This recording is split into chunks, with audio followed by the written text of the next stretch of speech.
Bienvenidos al episodio 362 del podcast de Comic Verso. Soy Esteban Pedreros y me acompaña como siempre el atareado Alberto Calvo. Hola Beto, ¿cómo estás? Hola, ¿qué tal? Muy bien, gracias. Qué bueno, Beto. Bueno, ya que preguntas, en mi caso fui víctima de fraude de tarjeta de crédito, Beto, por nada menos que algo así como casi $500. Ok. Así que tengo que hacer una denuncia a Carabinero, que es nuestra policía, y seguir los pasos del trámite de que el seguro me devuelva el dinero que me hicieron en el fraude de la tarjeta de crédito. Y aparte de eso, voy a tener que ir al banco a recuperar mis claves de cosas. Así que eso, bueno, estoy tranquilo, pero desagradable. Pura diversión. Y viajé a Concepción la semana pasada, Beto, e hizo mucha agua, mucho frío y mucha comida. ¿Hizo mucha comida? ¿Quién la hizo? Sí, así es el tiempo en Concepción, Beto. Llueve y caen, no sé, caen Manhattan, caen hamburguesas y caen helados y ceviche. Ok. Es como la película. Lluvia de hamburguesa. Que no sé por qué se llama así, pero bueno. Bueno, así le pusieron, ¿cómo se llamaba en inglés originalmente? No recuerdo. Cloudy with a chance of meatballs. O sea, nublado con posibilidad de albóndigas. Sí, creo que lluvia de hamburguesas es más sencillo. Sí, pero creo que el parte del chiste era lo rebuscado. Mira, porque por ejemplo acá podrían haberle puesto nublado con posibles churrascos, por ejemplo, porque un churrasco es un tipo de sándwich y ahí habría sido el chiste con comida, pero no se entendería en el resto de no sé, Iberoamérica. Muy probablemente. Sí, porque en vez de chubascos, churrascos. Que de hecho yo siempre que hay amenaza de chubascos digo que hay amenaza de churrascos, Beto, pero bueno, ese soy yo, creo que pienso demasiado en comida. Ok. Ok. Ah, bueno, por cierto, si quieren que haga un especial sobre mi viaje a Concepción y le cuente las cosas que comí, las cosas que vi o cosas por el estilo, y les parece que eso es una buena idea para el Patreon, dejen un comentario por ahí en nuestro Discord, Twitter, lo que sea, y me encargaré de hacer ese episodio. Si no recibo comentarios, por supuesto que no haré el especial, si no, ¿para qué? Ok. Pues si a alguien le interesa, ahí está. Además que está bien documentado en mi Instagram, ahí pueden ver bastantes fotos del viaje, que todavía me falta publicar algunas más. Ok. Ok, Beto, ¿qué te parece si empezamos a contestar preguntas? ¿Qué te parece antes de las preguntas? Comentamos una nota que yo creo que pasó de noche en las noticias, Ok. pero me causó curiosidad. ¿Cuál? Y resulta que en ese eterno juego de sillas que es el mundo corporativo, Warner volvió a cambiar parte de su estructura y esto pues tiene un efecto de rebote sobre DC Comics, que no sé si tú recordarás que hace un par de años cuando anunciaron que iban a reestructurar cómo manejaban sus franquicias en otras partes, que era una división que era justamente para eso, ¿no? La de desarrollo de marcas. Desarrollo global de marcas, creo que era el nombre de la división. Ok. Y pusieron a una ejecutiva, Pam Clifford, que estaba a cargo de supervisar el desarrollo de las propiedades de DC en otros medios. Beto, son tantas reestructuraciones que honestamente le perdí por un lado, ya no lo pude seguir y por otro lado dejó de importarme. Sí, pero bueno, es que habría que recordar que justamente cuando pasó eso fue cuando decidieron que pues iban a ir a Burbank y que era demasiado personal para una parte tan pequeña de Warner, y fue cuando se dieron el corredero en masa que pues todo el mundo dijo, híjole, pues esto está bien grave, excepto cuando dijeron, bueno, ya llegamos hasta Dan Didio, entonces ahí fue como, ok, todos esos recortes y toda la gente que vio su empleo valió la pena, se deshicieron de una de las partes difíciles. Pero el tema es que aparentemente esta misma persona es alguien que no tenía idea de cómo funcionaba el medio editorial. No, solo no sabía de cómics, no sabía de medio editorial. Y a ella le dijeron, pues estas son nuestras marcas, a ver qué haces con ellas. Y ella lo primero que hizo pues fue poner un montón de trabas a cómo trabajar la división de cómics en DC. Fue la razón por la que se dio todo el recortadero de personal y demás. Y ella fue la que pidió que desaparecieran Vértigo y Matt, por ejemplo. Porque, ok, si estas dos cosas venden mucho menos que estas, ¿por qué las guardan? ¿Nada más por el prestigio? No nos sirve. O sea, estás a cargo de marcas y no te importa el prestigio de tus marcas. Creo que ahí había un pequeño problema. Ella fue también la que en su momento decidió... Yo me he encontrado trabajando con profesionales que realmente pareciera que no estudiaron nada, así que no me sorprende en lo absoluto. Sí, en parte. También ella fue la que decidió que los dos sellos de cómics para niños y para adolescentes, que eran DC Zoom y DC Inc., que los dos desaparecieran, porque sé que nada de eso servía para nada. O sea, todas las cosas que funcionaban bien en DC Comics, ella decidió que no servían. Ya eventualmente, cuando conocieron los recortes, ella fue la responsable de que se fueran Didio, Harras, Han Canals, Bobby Chase, Mark Doyle, Andy Curry, etcétera. Hasta Jonah Wyland, ¿te acuerdas que estaba trabajando como... Sí. no me acuerdo si está en ventas o en marketing, pero también fue de los que salieron de ahí corridos. Pues todo esto fue bajo la dirección de esta señora. Y ahora que salió esta nota, pues resulta que ella ya no va a ser parte de Warner. Se fue. Pero ahí la cosa rara es que el comunicado oficial de prensa dice que ella se retira de su cargo para ocuparse de su familia. Y resulta que hace cosa de un mes habían corrido a otra persona que también trabajaba en Warner, en otra división, y el comunicado dice exactamente lo mismo. O sea, la despidieron y la versión oficial es, no, ella se hizo a un lado para pasar más tiempo con su familia. Ya saben, mujeres. Entonces sí está medio... Yo lo vi y dije, ¿qué es esto, los 90? Beto, creo que es más atrás que los 90. Sí, pero son cosas que ya no veías que pasara y pasó. El tema es que ahorita no hay una cabeza de franquicias en DC. Ahorita quedaron bajo la supervisión de un ejecutivo genérico, pero muchos de los reportes que hacen dicen que por lo menos el sentimiento al interior de DC Comics es no nos pueden poner a alguien peor. Porque por ejemplo, de las otras decisiones que ella tomó, ella fue la que decidió deshacerse del famoso stand gigantesco que tenía DC Comics cada año en San Diego. Recordás que hace un par de años desapareció, que dijeron, no, pues es que no va a haber booths de DC, va a haber un booth de Warner en otra sección del show, y ahí va a haber una sección de DC. Eso fue también decisión de ella. No, porque tenemos la cosa separada, es parte de la marca, es una parte muy pequeña, se va al stand de Warner, ahí les damos un rinconcito. O sea, una forma de destacar las marcas es concentrarlas bajo una sola marca para que nadie conozca las otras marcas. Sí. ¿Para qué tienes presencia en varios puntos de la convención si puedes poner todo en la parte más ocupada y llena de gente, que es la parte de cine? Vamos a poner aquí un desconcito con nuestras marcas de cómics. Que la gente de cómics ni se entere de que estuvimos por aquí.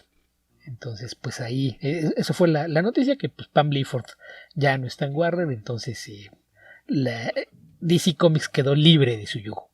Pero sí, cuando leí un par de reportes y coincidían muchos de los puntos, que era una de las notas que la gente al interior de DC decía, bueno, nos quitamos un peso de encima, lo que sea que traigan no puede ser peor. Ya encontré el cargo, era Global Brands and Experience. Ok. Mira, yo creo que nadie debería ni siquiera pensar eso, porque alguien va a escuchar ese desafío, va a pedir que le sujeten la cerveza y se va a hacer cargo de DC. Sí, probablemente. Pero bueno, ya sí desarmó muchas de las cosas, a lo mejor ya no hay mucho que pueda desarmar a alguien más.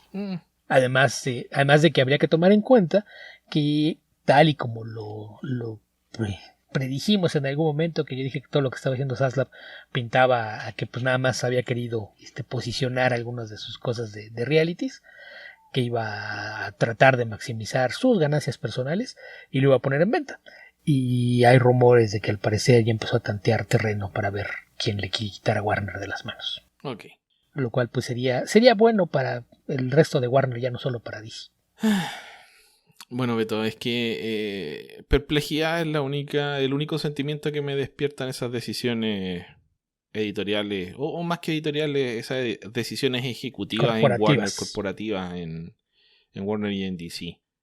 No pretendo saber más que eso. Hay algunas que yo imagino que se toman por lo menos con algún conocimiento de causa económico, pero claro, uno sabe, o por lo menos uno como consumidor piensa que algunos de estos productos tienen mayor valor y no se están explotando apropiadamente, en el sentido de producir cosas que generen mayor interés. Y que es cosa de que llegue alguien que entienda ese problema y haga algo al respecto para que tengamos lo que queremos nosotros como consumidores, que son buenos productos, no más que eso. honestamente me importa poco o sea, mientras no quiebre, me importa poco si a Warner le va bien o le va mal, en tanto produzca cosas que a mí me interese ver o leer. Es que mira, bajo esa perspectiva en realidad no nos importa si quiebra. Si quiebra y alguien decide rescatar esas propiedades y hacer algo con ellas, pues sí, será bienvenido, ¿no? O sea, quiebre en el sentido de que llegase a desaparecer o se dejase de hacer. Pero claro, si lo vemos como propiedades intelectuales inmortales que alguien va a tomar en alguna parte. Sí, o sea, suponiendo que Warner dijera, ya no quiero esto, voy a cerrar DC Comics, alguien va a estar interesado en comprar por lo menos a Batman y Superman. Y no le van a vender eso, le van a dar el catálogo completo. Entonces sí, a eso es a lo que me refiero, no pasaría. Y sabes, por ejemplo, ¿quién sería la primera compañía que diría, si no lo quieres, presta? Disney. Disney, obviamente. No sé, entonces en ese sentido, pues sí, nada más. A veces el problema es que estas malas decisiones corporativas son malas, pero no son catastróficas. Entonces terminas en que no tienes buen producto y nada más ves cómo están desperdiciando las marcas. Mira, estoy esperando a ver si tienen dinero, ¿por qué no hacen algo decente con esto? Y pues no pasa, pero no llegan al grado de decir, ok, ya, se acabó, nos vamos, que lo haga alguien más. Y ese es el tema que a veces lo complica. Sí, cerremos por fuera, vámonos a hacer otra cosa. Sí, no llegan a ese punto, al menos no con algo de este tamaño. Hasta ahora, Beto, hasta ahora. Vamos, si Valiant con todo y tradiciones corporativas y demás no ha tenido sus problemas, Dark Horse con montones de problemas internos o editoriales que se han plagado de escándalos más pequeñas no llegan al punto de desaparecer por completo, pues sí se antoja un poquito complicado, pero pues en fin. Ahora sí, yo creo que es momento de irnos con las preguntas y pues nos vamos directo a Discord, ¿no? Que ahora sí, esto de saltarnos una semana generalmente resulta en que se acumulen. Entonces partimos con JJ2049 que dice, ¿recomiendan el Black Panther de Christopher Priest? Sí. ¿A ustedes qué les pareció? Bueno. Es muy bueno. Aparte de que pues ahí fue una mezcla de oportunidad y deseo, ¿no? Un momento en el que nadie pelaba a Black Panther, que cayó bajo la bandera de los Marvel Knights, que aparte se dio un momento en el que el tema de la situación racial estaba cobrando fuerza en otros medios y que Christopher Priest dijo, quiero, y hizo un cómic que aparte de muy entretenido, es increíblemente político. Sí. ¿Qué más, Beto? ¿Qué más? Y después dice Tío Coy, ¿cuál es el dato curioso más oscuro que conocen? Hablando de cómics, claro. Y por oscuro me refiero a oculto, no a macabro. Aclaro de una vez. Creo que es difícil pensar en un dato, por lo menos para mí, es difícil pensar en un dato curioso oscuro porque generalmente cuando estamos hablando lo digo. Y el que se sabe más de los dos, obviamente que es Beto, así que no sé. Es que aparte, yo le he dicho muchas veces, no es de que, sí, aquí traigo mi prontuario de datos oscuros. Es más una asociación de ideas. Alguien dice Exacto. algo y hace que me acuerde de otra cosa y de ahí sale el dato oscuro. Es un jazz. Es un jazz, estamos ahí improvisando en el momento. Sí. No es como que uno tenga un archivador aquí de ideas, de cosas raras que sabe. Sí, no tengo un tarjetero lleno de curiosidades de cómics que no mucha gente sabe, ¿no? O que estés conversando y digas, voy a decir algo extraño ahora para llamar la atención. Como dice Beto, es una asociación de ideas. Cuando son incluso cosas poco conocidas, pues las hemos ido sacando aquí, ¿no? Uh-huh.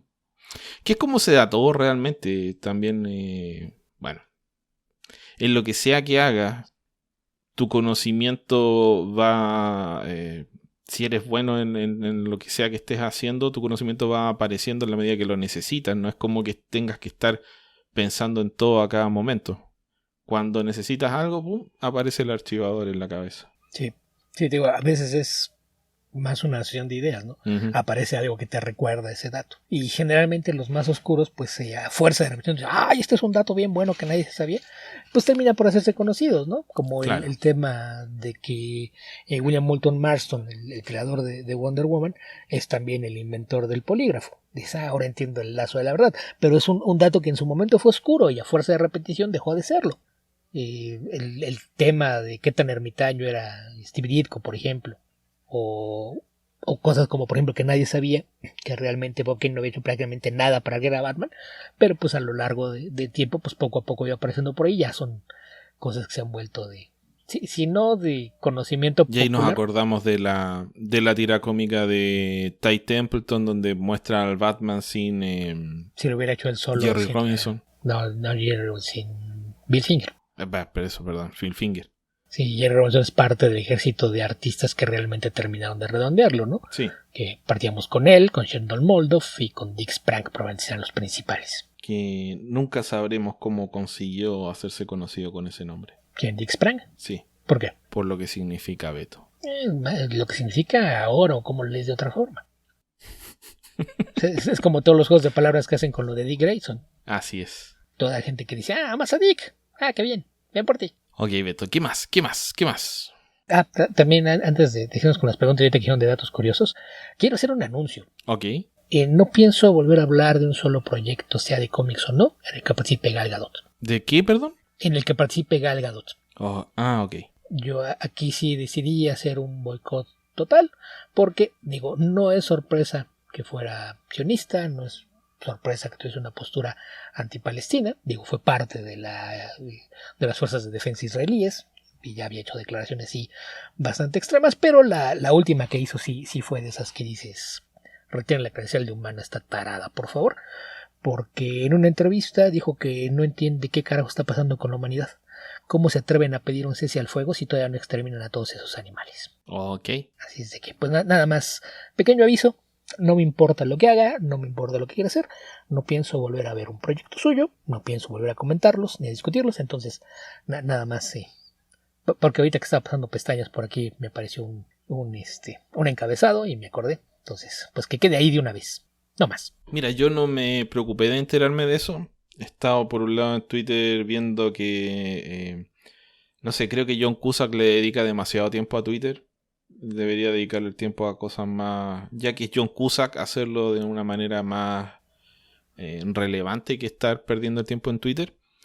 Y por otro lado han aparecido unos videos en Twitter realmente horribles que uno sabe que puede esperar ver eso en lo que está ocurriendo por allá, pero deberían venir con un aviso. Antes los traían, ahora se empiezan a reproducir nomás. Así que eso. Pero pues bueno, volviendo a las preguntas, el mismo tío que dice, tal vez ya es un poco tarde, pero podrían regalarnos una lista de cómics de terror para Halloween. Detesto Halloween, tío Coy. Sí, pero bueno, tú has recomendado por ahí uno que otro cómic de color, de terror, ¿no?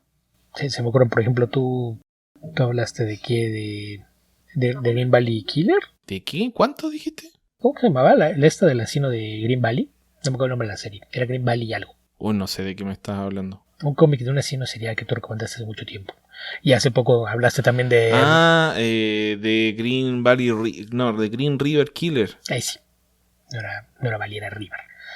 También hablaste de Red Room. Yes. Y yo pues, constantemente hablo de cosas de horror, así que me acuerdo de los últimos meses. De Closet, de Tanyon con Gaby Fullerton. Bueno, el que siempre recomiendo cuando me acuerdo de cómics de terror, Beto, es Hidden Town, que es una novela gráfica de Gabriel Hartman con su esposa Corina Bechko. Sí, también de los recientes, uno que ya comentamos los dos, I Hate This Place, de Cali Starks y Artyom Topilin. Yes, sí, también. Yo hablé de un par de series de vampiros, una de Tim Seeley que era Red State, y bueno, otra es de Alan Something, Moore. siempre es clásico, sí. Bloodstained Thief, de Christian Ward con Patrick Reynolds. Sea of Red, que es un cómic de Rick Remender que apareció hace un montón de años en Image, si mal no recuerdo, creo que fue en Image. No estoy seguro. The Nice House of the Lake, obviamente, que es Tynion y Martínez bueno, con Cruz Jordi Beller, que también es muy bueno. Yo hablé de las dos miniseries de Maniac of New York, de la adaptación de Rain, de Joe Hill, que hicieron, no me acuerdo quién es el escritor, pero el arte es de Zoe Torwood. ¿No era Joe R. Lansdale? No, es un escritor mucho menos conocido, no recuerdo quién es. No, Lansdale rara vez adapta trabajo, además él hace cosas suyas originales y generalmente tanto su trabajo orientado al horror o a la ciencia ficción, más del lado de la weird. ¿No será el mismo tipo que hizo The Cape? Puede ser. No me acuerdo quién hizo la adaptación de The Cape. Bueno, a ver, ¿qué más? Y yo tengo un montón de pendientes porque está todo lo que está sacando Jeff Lemire de esto de... que se llama Von Orchard, su proyecto, ¿no? Que lleva 2 o 3 miniseries. La adaptación de Drácula que dibuja Mike Mignola. Ajá. Y que está por empezar la adaptación del Drácula del Universal de Tynion con Mark Simmons. Y hay un Kickstarter ahorita, una saga. ¿Tú dijiste que te gustó la película de ¿Cómo se llama? Mar de Sangre. Manwolf. La No, no, no. ¿A cuál te refieres? ¿A la de Vinicio del Toro? No. La de Disney Plus, que la estrenaron en el Halloween del año pasado, si mal no recuerdo, con... Werewolf by Night. Eso, Werewolf by Night. Que este año la estrenaron a color. No, The Wolfman es bastante mala, de hecho. Sí. Y te digo, ahorita hay muchos que están saliendo, hay por ahí varios cómics de Jeff Lemire de horror que no he tenido oportunidad de entrarle. Y empecé a leer Damn the Blood de Cy Spurrier con Charlie Adlard, pero no le he acabado. Y acabo de conseguir una novela gráfica de Sweeney Book que se llama Over My Dead Body, que es de brujas, pero igual también la tengo todavía en la pila de pendientes. Ya saben que este año sí mis lecturas han estado bastante retrasadas, pero ya les iré dando salida. Pero ya, aquí sí comentamos seguido, al menos yo, que a mí sí me gusta mucho el género. Bueno, ahí le dimos un listado larguísimo, Beto. Sí, no fue poco, así de que pues ahí está. Después el mismo tío que dice, así como se sigue escritores y dibujantes, ¿habrá alguien que siga editores?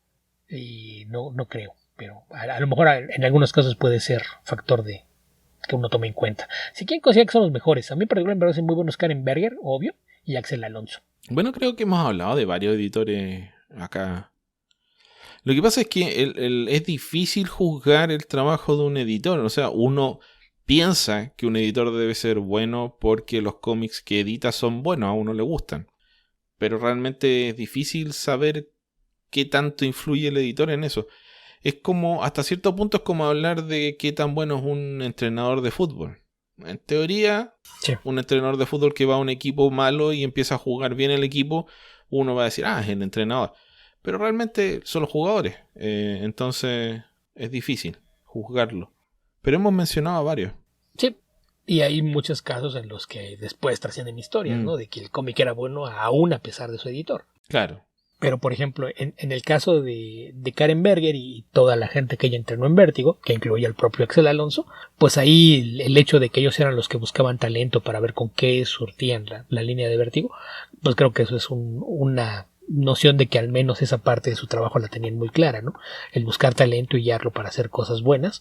Entonces, si vas a hablar de Karen Berger y Axel Alonso, pues de la gente que sabe de ahí, obviamente habría que mencionar también a Shelley Bond, a Lisa Whitney, a John Francis Moore, que eran muchos de los editores que cuidaron esa línea. También hay que tener presente una cosa, que una cosa es editar Vértigo, donde tal vez tu labor como editor no sea tan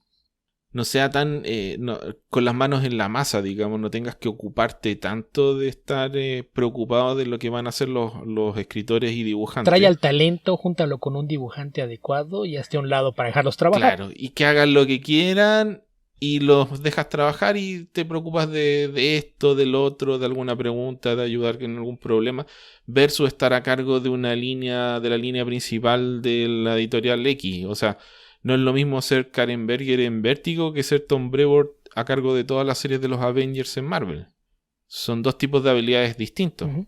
Que ahí también es la razón por la que siempre va junto al crédito de Brevoort vas a ver editores asistentes y editores asociados, porque él sienta lo que es el estándar de lo que quiere que sea la línea, los parámetros con los que se va a trabajar, el tono de la línea, y hay mucha gente debajo que es la que se encarga del trabajo ya un poquito más a fondo de la edición. Entonces sí es muy distinto, y bajo esa premisa pues hay editores que a veces el mismo respeto que hay de otros autores te dice quiénes son buenos en su trabajo, ¿no? Porque ahorita, por ejemplo, mencionaste a Brevoort, difícilmente vas a encontrar en que te hablen mal trabajar con Brevoort. Sí. Y lo mismo pasa, por ejemplo, con Stephen Walker o con Diana Schultz. O en su momento con Denny O'Neil. Ajá. Y está el caso de David Brothers, que hizo muchas cosas en Image cuando se abrió la editorial a traer cosas de alguien más allá de los fundadores. Brothers fue uno de los principales ahí durante mucho tiempo y de vez en cuando todavía participa en algunos proyectos, aunque él diversifica, no está nada más ahí. Está el caso de Jamie S. Rich, que hizo cosas muy interesantes tanto en Oni como en Dark Horse y después acabó siendo el último editor de Vértigo. Entonces él también tiene mucho. Si te quieres ir a los más clásicos, pues la forma en la que llevan sus secciones en Marvel, pues tendrías que hablar obviamente de Mark Greenwald, por ejemplo, uh-huh, de Danny Fingeroth, de Jim Salicrup. Hay muchísimos editores que siempre gozaron de gran respeto y son muchísimos. Pero sí, a veces es muy difícil pensar en que puedas seguir una serie por quién la edita. A lo mejor cuando dicen, va a haber una línea de cómics que van a tratar de hacer esto, la línea tiene este tono. Y a lo mejor tú estás con la duda. Ahí a veces cuando ves el número, entonces, pues eso está a cargo de tal editor. Ok, bueno, al menos ahí va a haber alguien supervisando que sí tengan el tono que te dicen que van a tener. Pero yo creo que en términos de lo que es el trabajo creativo, hay muchos editores que son de la idea de, pues mira, yo te digo lo que veo bien en tu trabajo, lo que veo mal, y después hacerme a un lado y dejarte que lo hagas. Sí, sí, y tienes el caso también de los estilos editoriales, porque por un lado Marvel es mucho más controladora con el trabajo que hacen sus artistas, y DC pareciera, a veces ha tenido esa misma actitud, en otras veces los deja hacer cualquier cosa y después se atiran las consecuencias para bien y para mal. Sí, que ahí generalmente está también el tema de la experiencia, ¿no? En Marvel generalmente cualquier editor que ya está a cargo de algo es porque ya tenía varios años trabajando o como editor asistente o como editor asociado. Entonces ya cuando le dan un cargo de más poder, pues saben que tiene una noción clara de cómo se trabaja, y pues el hecho de que sí haya un control más con lo que se busca tener con la línea o con las distintas secciones de la línea, generalmente eso se ve reflejado en tener editores que están un poquito más encima de lo que están haciendo, y que también a veces creo que el lector muchas veces no entiende exactamente qué implica el trabajo de un editor, ¿no? Sobre todo para quienes vivimos en América Latina, hay mucha gente que piensa que el trabajo de un editor de cómics es pues revisar que las páginas estén en orden, que no haya errores de ortografía y demás. Y no, la verdad es que el trabajo de un editor va bastante más allá. Va a veces desde antes de que se dibuje una página, de trabajar con el guionista y ver, oye, pues aquí yo siento que tu ritmo está mal, o esta escena no entiendo por qué está incluida, o no crees que te falta aquí tratar con esto, y es como tratar de guiar por dónde ver la historia antes de que siquiera se dibuje una página, ¿no? También es quien tiene que aprobar, por ejemplo, todos los diseños de personajes y cosas por el estilo. Sobre todo cuando estás hablando de Marvel. Cuando son cómics de autor, a veces el editor pasa a segundo plano, y por ejemplo, algo que pasó en Image y que a lo mejor mucha gente igual no lo notó, mucho del problema que tenían los cómics de los fundadores es que no había editores. No había quien les dijera, oye, aquí tu historia está muy larga, o tus cliffhangers no tienen sentido, o está haciendo cosas que no funcionan. Fue porque les tomó años darse cuenta de que necesitan un editor que controlara mucho de lo que estaban haciendo. Y generalmente los autores que son más conscientes de cómo funciona su trabajo, contratan a su propio editor para que revise su trabajo antes de que se publique. Entonces ahí sí creo que el tema es que a veces mucha gente no entiende ni siquiera cuál es la labor de un editor.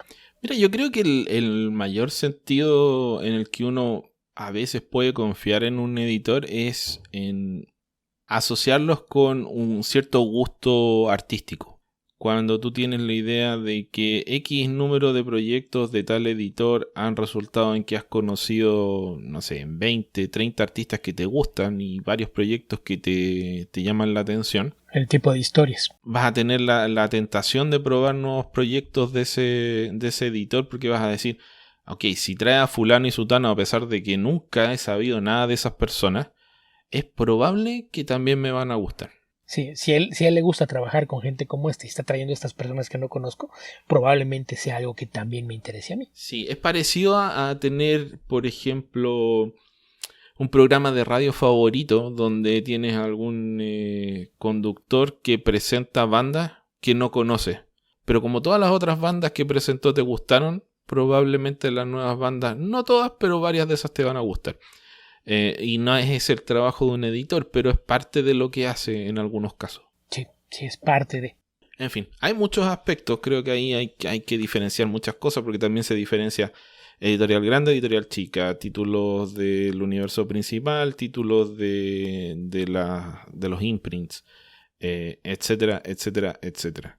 Así que es difícil. Sí, insisto, a veces depende también de cuál es la intención. Porque, insisto, ahí, cuando estás hablando, por ejemplo, de Marvel o DC, el editor es el jefe de los creativos. Cuando estás hablando de cosas de Image, por ejemplo, el editor es contratado por los creativos.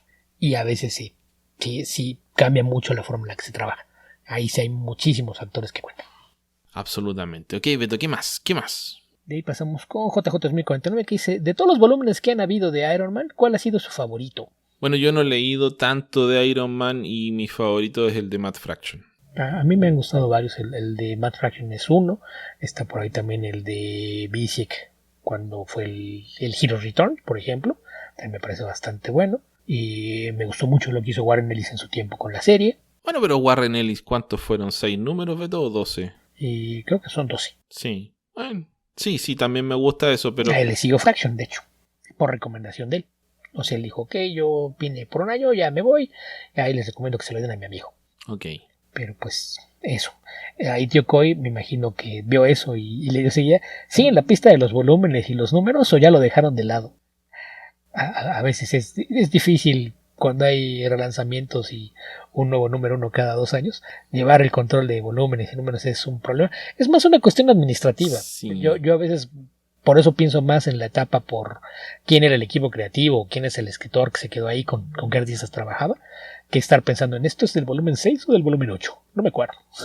Porque sí es demasiado complicado. Sí, yo ya lo dejé de lado. De hecho, la otra vez, cuando fue el programa pasado, hablamos de la muerte de los cómics y yo dije el cómic del Captain America de Ed Brubaker. El puro cómic de Captain America de Ed Brubaker tiene 2 volúmenes. No es extraño, incluso con series no tan largas. El Silver Surfer de Slott y Allred son 2 volúmenes también.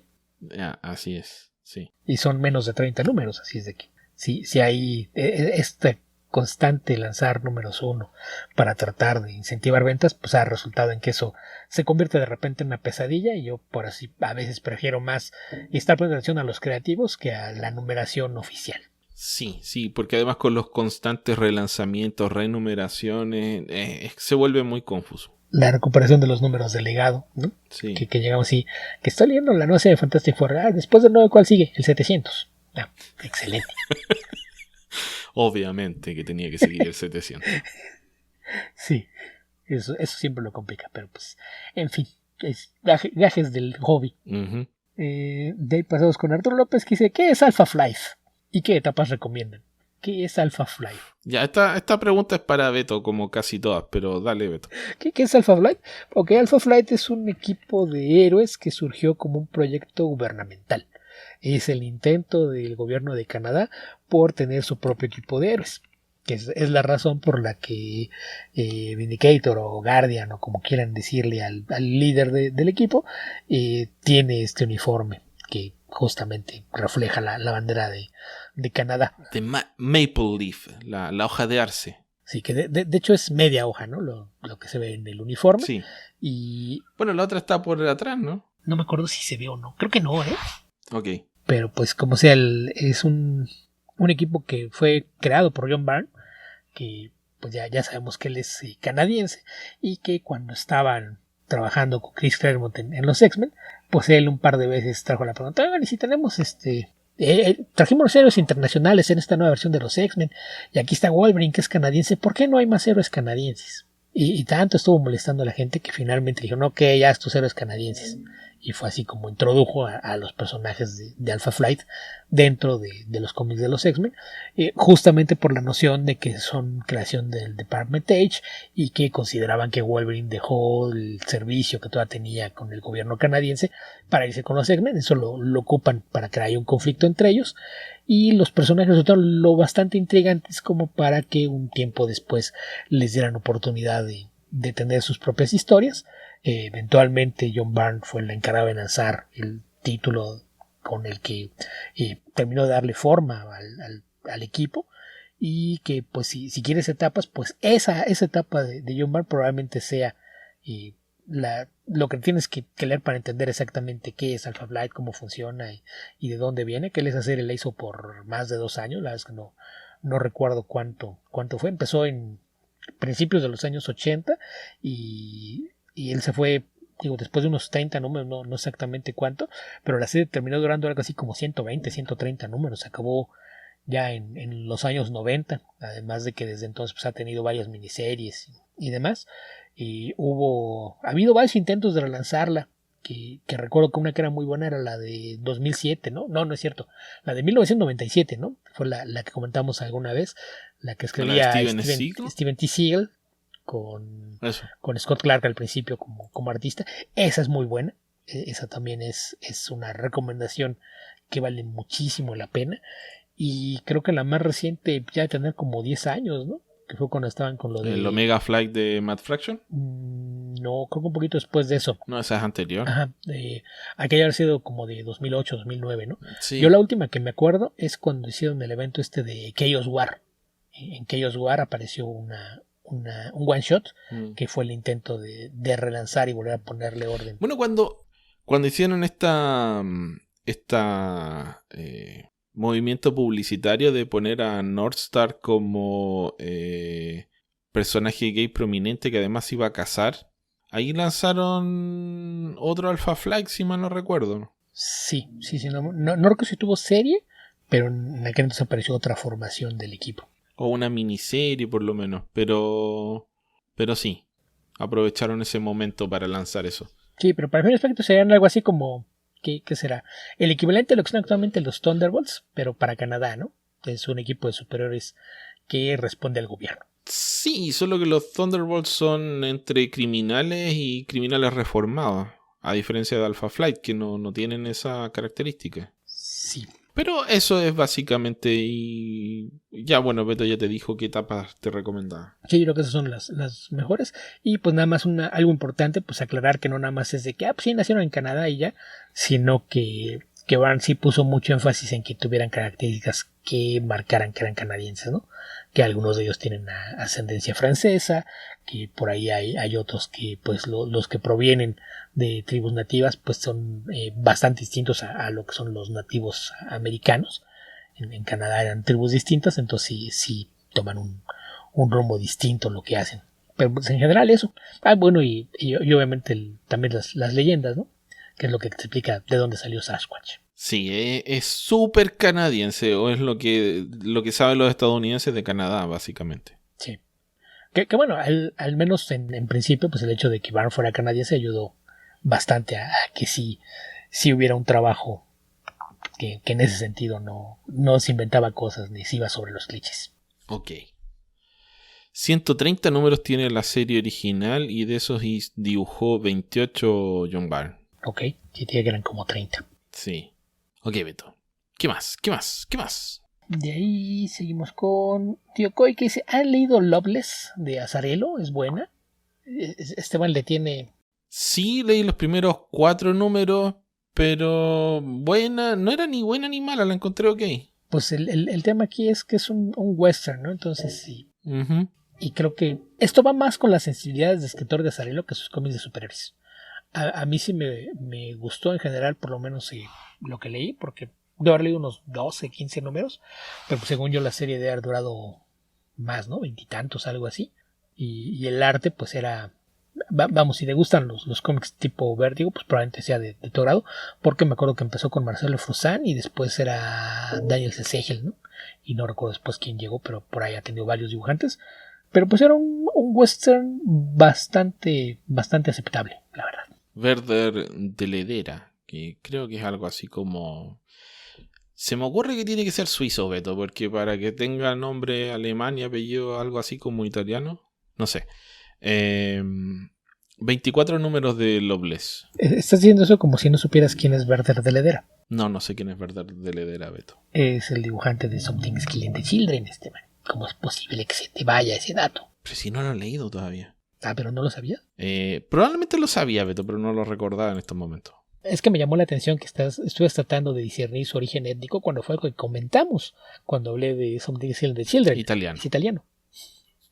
Que yo te dije que esa mezcla tan extraña también podía ser un brasileño que les gusta tomar de, sí, oye padre, lo voy a usar como mi nombre. Fue lo que yo comenté en su momento, pero no es italiano. Así es de que... Bueno, tampoco es raro, italiano del norte. Ok. Pues sí, estarías más cerca de Suiza, de ahí puede venir el verde, además de que no sabemos su ascendencia, ¿no? Uh-huh. O sea, el apellido sí es italiano, de Ledera, pero el nombre sí puede ser por allá de Suiza o Alemania, que pues no están tan lejos. Pero pues eso. Después el mismo tío que hoy pregunta, ¿qué nos pueden platicar de la Justice League de Detroit? Esta es de las tuyas, Esteban. A ver, la Justice League de Detroit es la etapa final de la Justice League pre-crisis. Y es donde básicamente el equipo se descompone y quedan solamente personajes que DC estaba tratando de lanzar. O sea, estaban a ver Gypsy, Vibe, Commander Steel. Alguien más me falta por ahí. Vixen parece que estaba también, ¿no, Beto? Sí, Vixen estuvo un tiempo. No recuerdo si es de los fundadores, pero estuvo algún tiempo. Sí, porque hubo una transición en la Justice League que básicamente DC no sabía qué hacer con la serie. En un momento estuvieron liderados por Aquaman. Creo que en esta época al principio, por lo menos, y después Martian Manhunter, que es el único personaje que permanece en la liga post-crisis. Y termina en los últimos días de la Justice League, que es una historia de 4 partes donde básicamente matan o hacen que se retiren la totalidad de esos personajes, que fueron bastante maltratados en una época. En los 80 se hablaba con bastante sorna de estos personajes, pero han tenido algunas reapariciones. Por ejemplo, Vibe terminó siendo uno de los personajes secundarios de la serie de Flash. El amigo que le da todos los datos en el computador terminó siendo una versión nueva de Vibe. Y también aparecieron en la Justice League Unlimited, sin que se burlaran de ellos realmente. Pero el problema con varios de estos personajes es que eran muy, muy ochenteros y muy racistas. Mucho. Entonces, Vibe es un latino que baila breakdance y que se viste, no sé, el traje de Vibe es bien especial. Gypsy es Gypsy y se hace invisible. ¿Quién más? Vixen. Eran todos personajes muy, muy racistas. O sea, bien intencionadamente racistas, pero racistas al fin y al cabo. Así que es una etapa menor y poco recordada de la Liga de la Justicia por buenas razones. Sí. Eso. Y no te recomendaría nada de Justice League Detroit, la verdad. Porque incluso The Last Days of the Justice League es mala. y es súper sombría porque lo único que pasa es que se mueren todos. Entonces no te la recomiendo. Sí, en realidad ese sí es tal cual un producto de su época y no era una buena época. Sí, me acuerdo que hubo un Justice League Classified. Sí, creo que era un Classified. Que escribió Steve Englehart después de un montón de años sin escribir cómics para DC. De haber sido esto a fines de los 90, a principios de los 2000. Donde aparecía la Justice League Detroit y aparecía Aquaman. ¿Quién era el dibujante? Tal vez era Steve Epting, no me acuerdo bien, Beto. No era Steve Epting, era... Ya me voy a acordar el nombre del dibujante. Bueno, el tema es que me daba mucha risa ese cómic porque era muy malo y aparecía Aquaman cada cierto tiempo que estaba tratando de llegar donde estaba la batalla y estaban el resto de los personajes.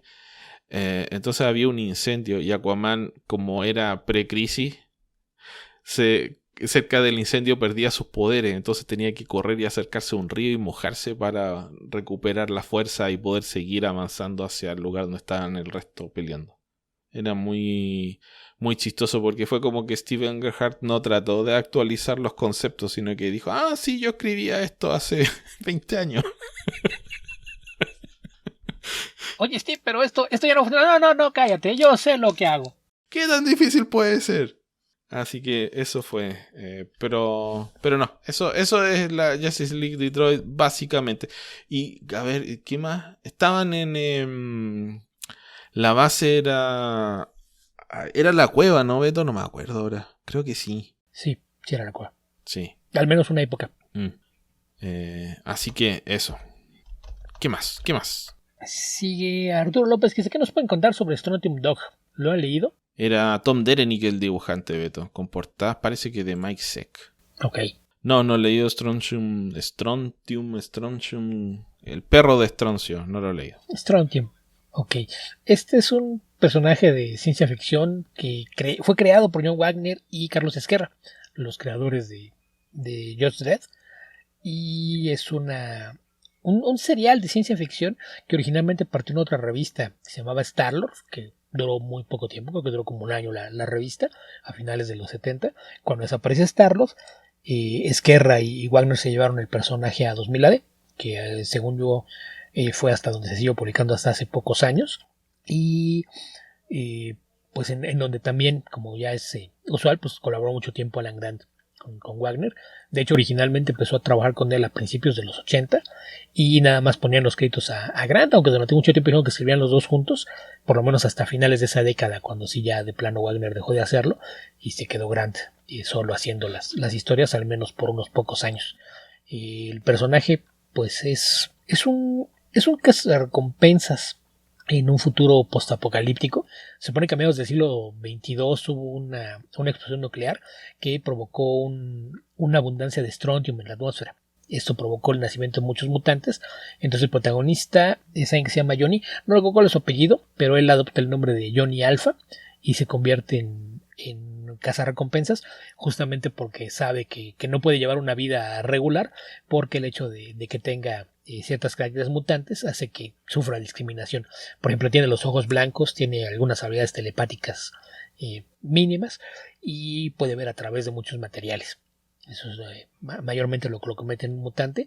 La idea de lo de Strontium Dog es porque es el sobrenombre que le dan a los cazarrecompensas que son mutantes.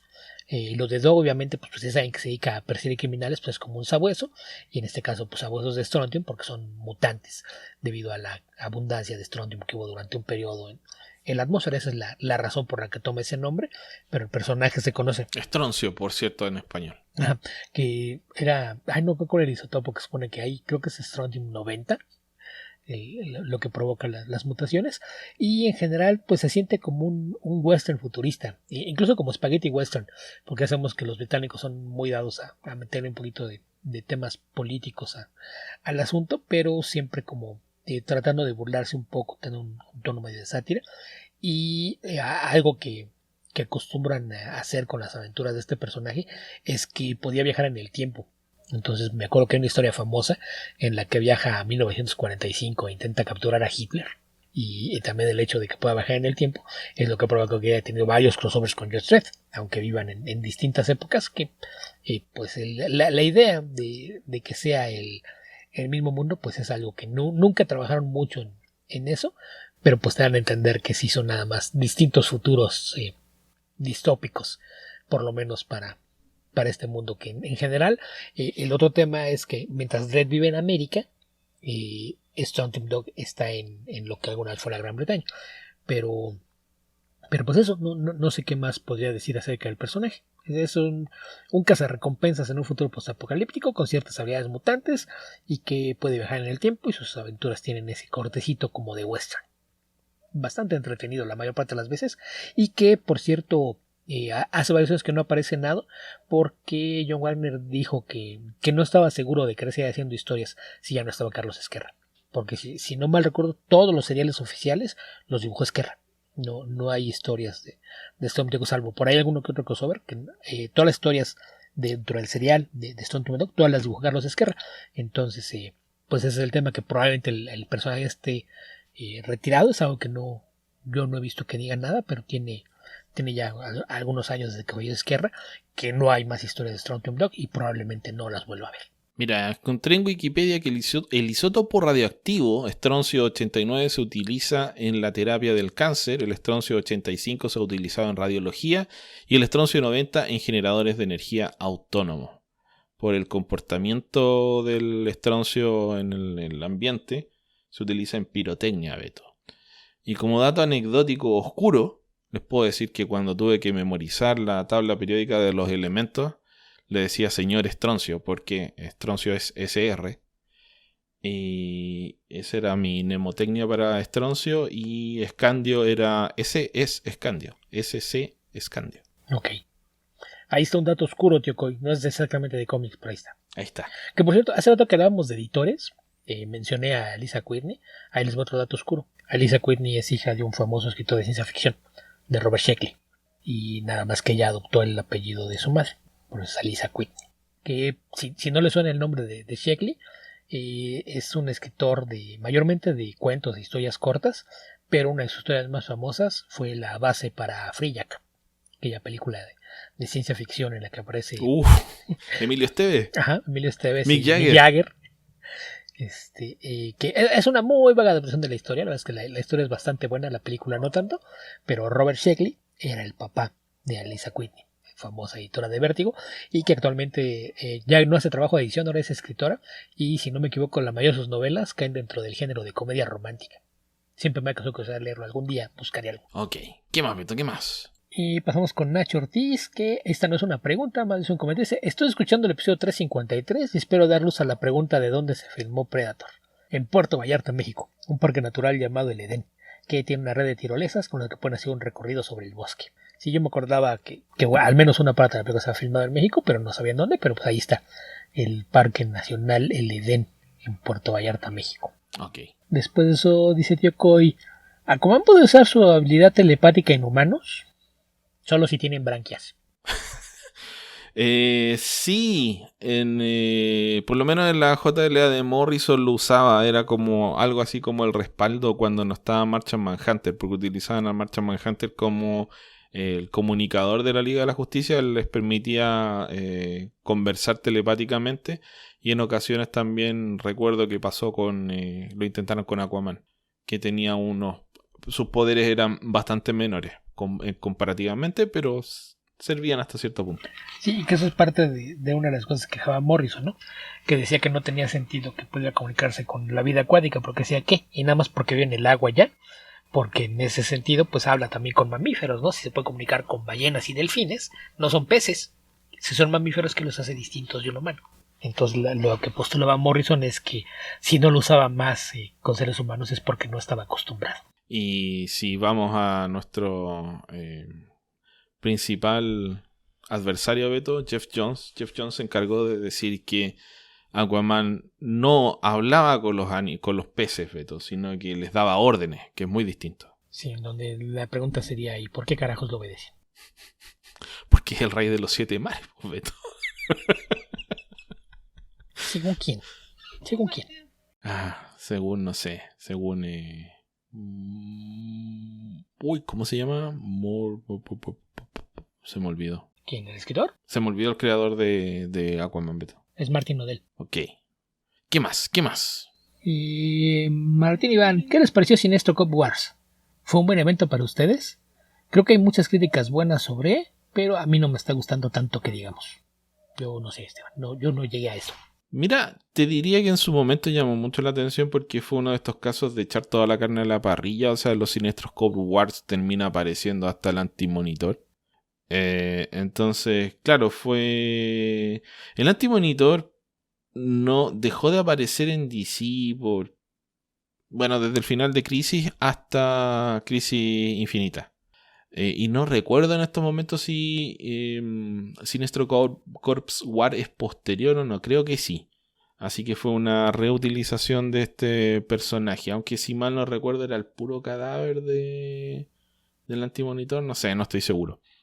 Pero tenía la gracia de ser una historia de Green Lantern que abarcaba todo el universo DC, que creo que es algo que no se había hecho mucho con Green Lantern antes. Green Lantern, y bueno, en realidad todos los personajes de DC funcionaban en su propia esquina, no habían estas grandes sagas cósmicas dentro de un título de una serie, salvo tal vez la Liga de la Justicia.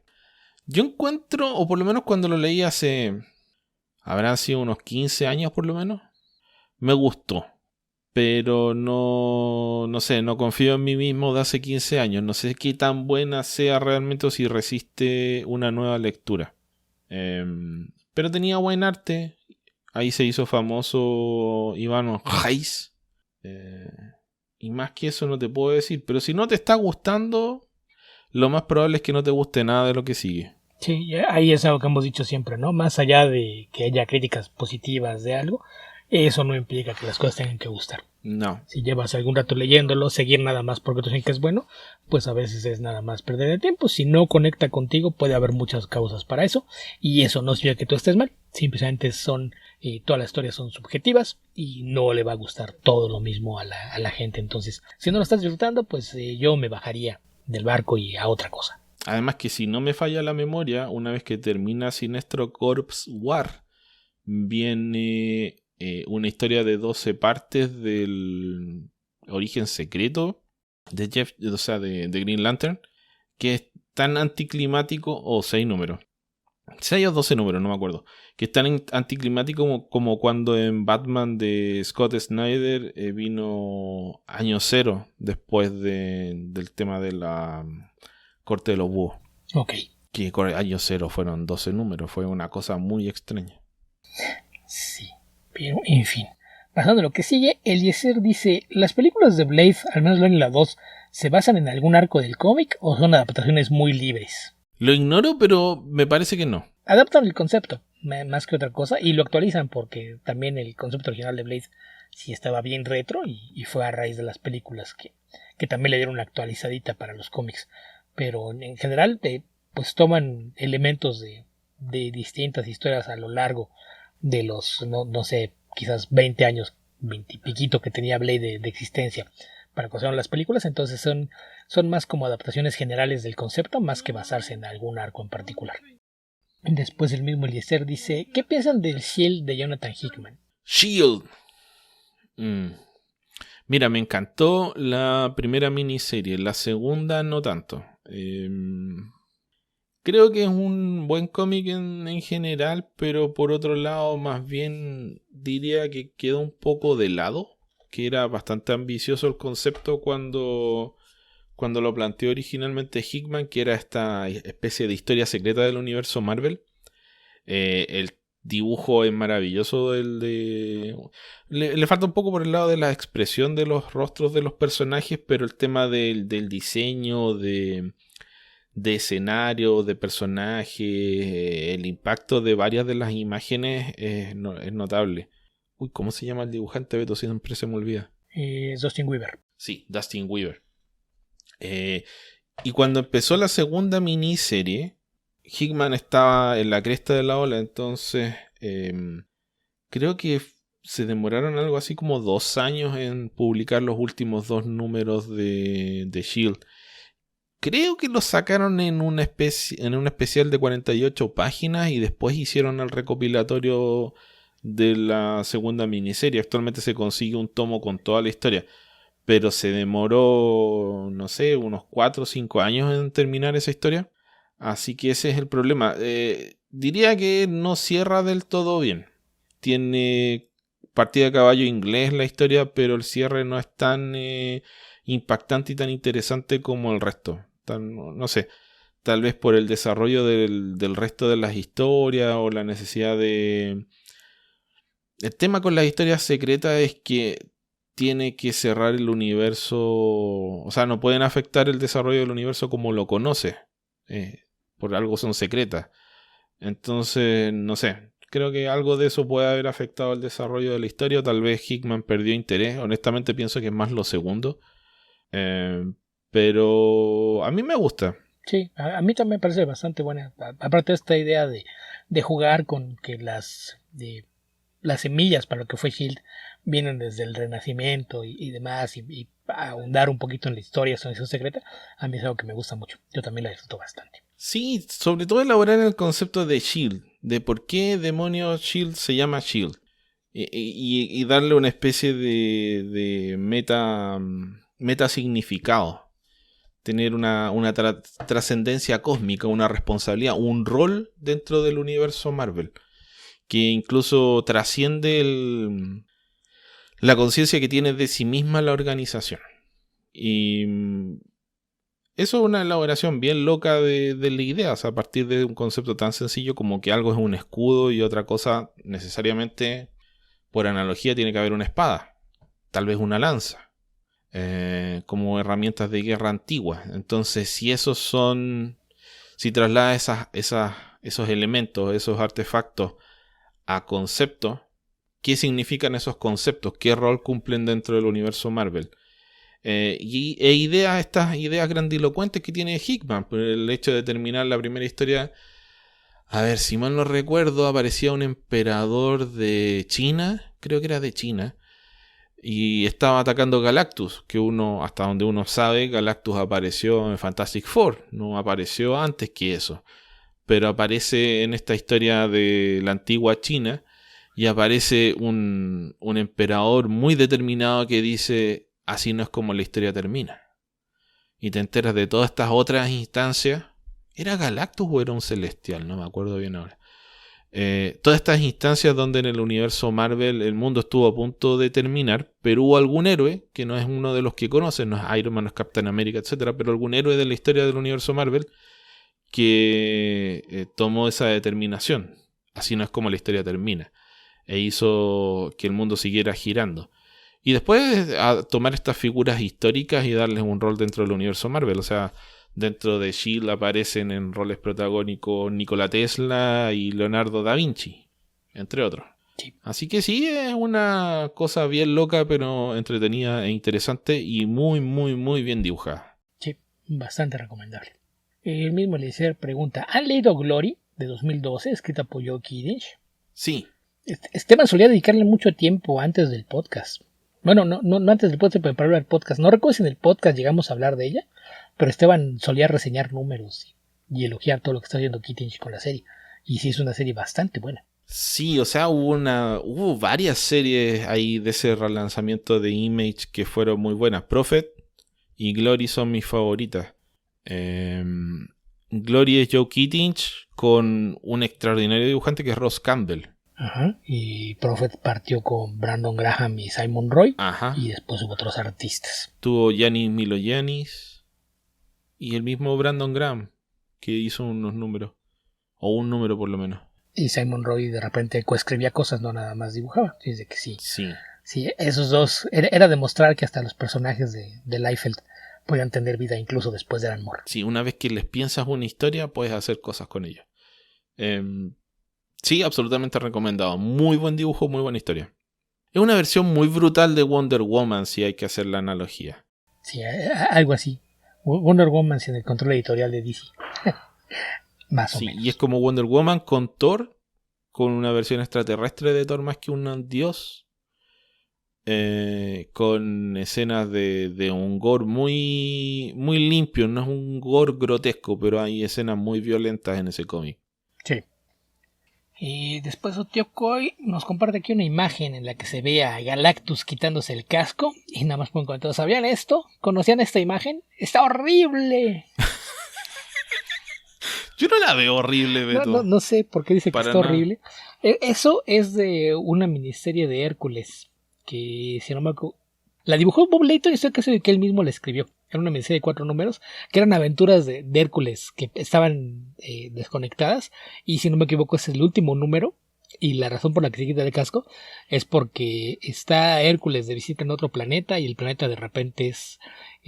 pues se ve la nave de Galactus y está todo el mundo aterrorizado porque hay algo en el cielo y les va a pasar algo. Entonces primero tienes una pelea entre Hércules y Nova, que es Frankie Ray. Y después de que están peleando, finalmente él dice, no vas a pasar porque este mundo está bajo la protección de Hércules. Y Frankie, ¿Hércules? ¿El de la Tierra? ¿Hay algún lugar donde nos podamos sentar a platicar? Corte A y después ves a Hércules que después de platicar con Nova va a la nave de Galactus para decirle que no va a permitir que se devore ese planeta. Y primero empiezan a pelear, obviamente es una pelea muy dispareja. Y después se le ocurre a Hércules que a lo mejor una forma de derrotar a Galactus es emborracharlo. Y le pone vacía un frasco en la copa de Galactus cuando está distraído. Y está brindando con él. Y después le dice, ¿acaso crees que me puedes emborrachar? Y se ríe.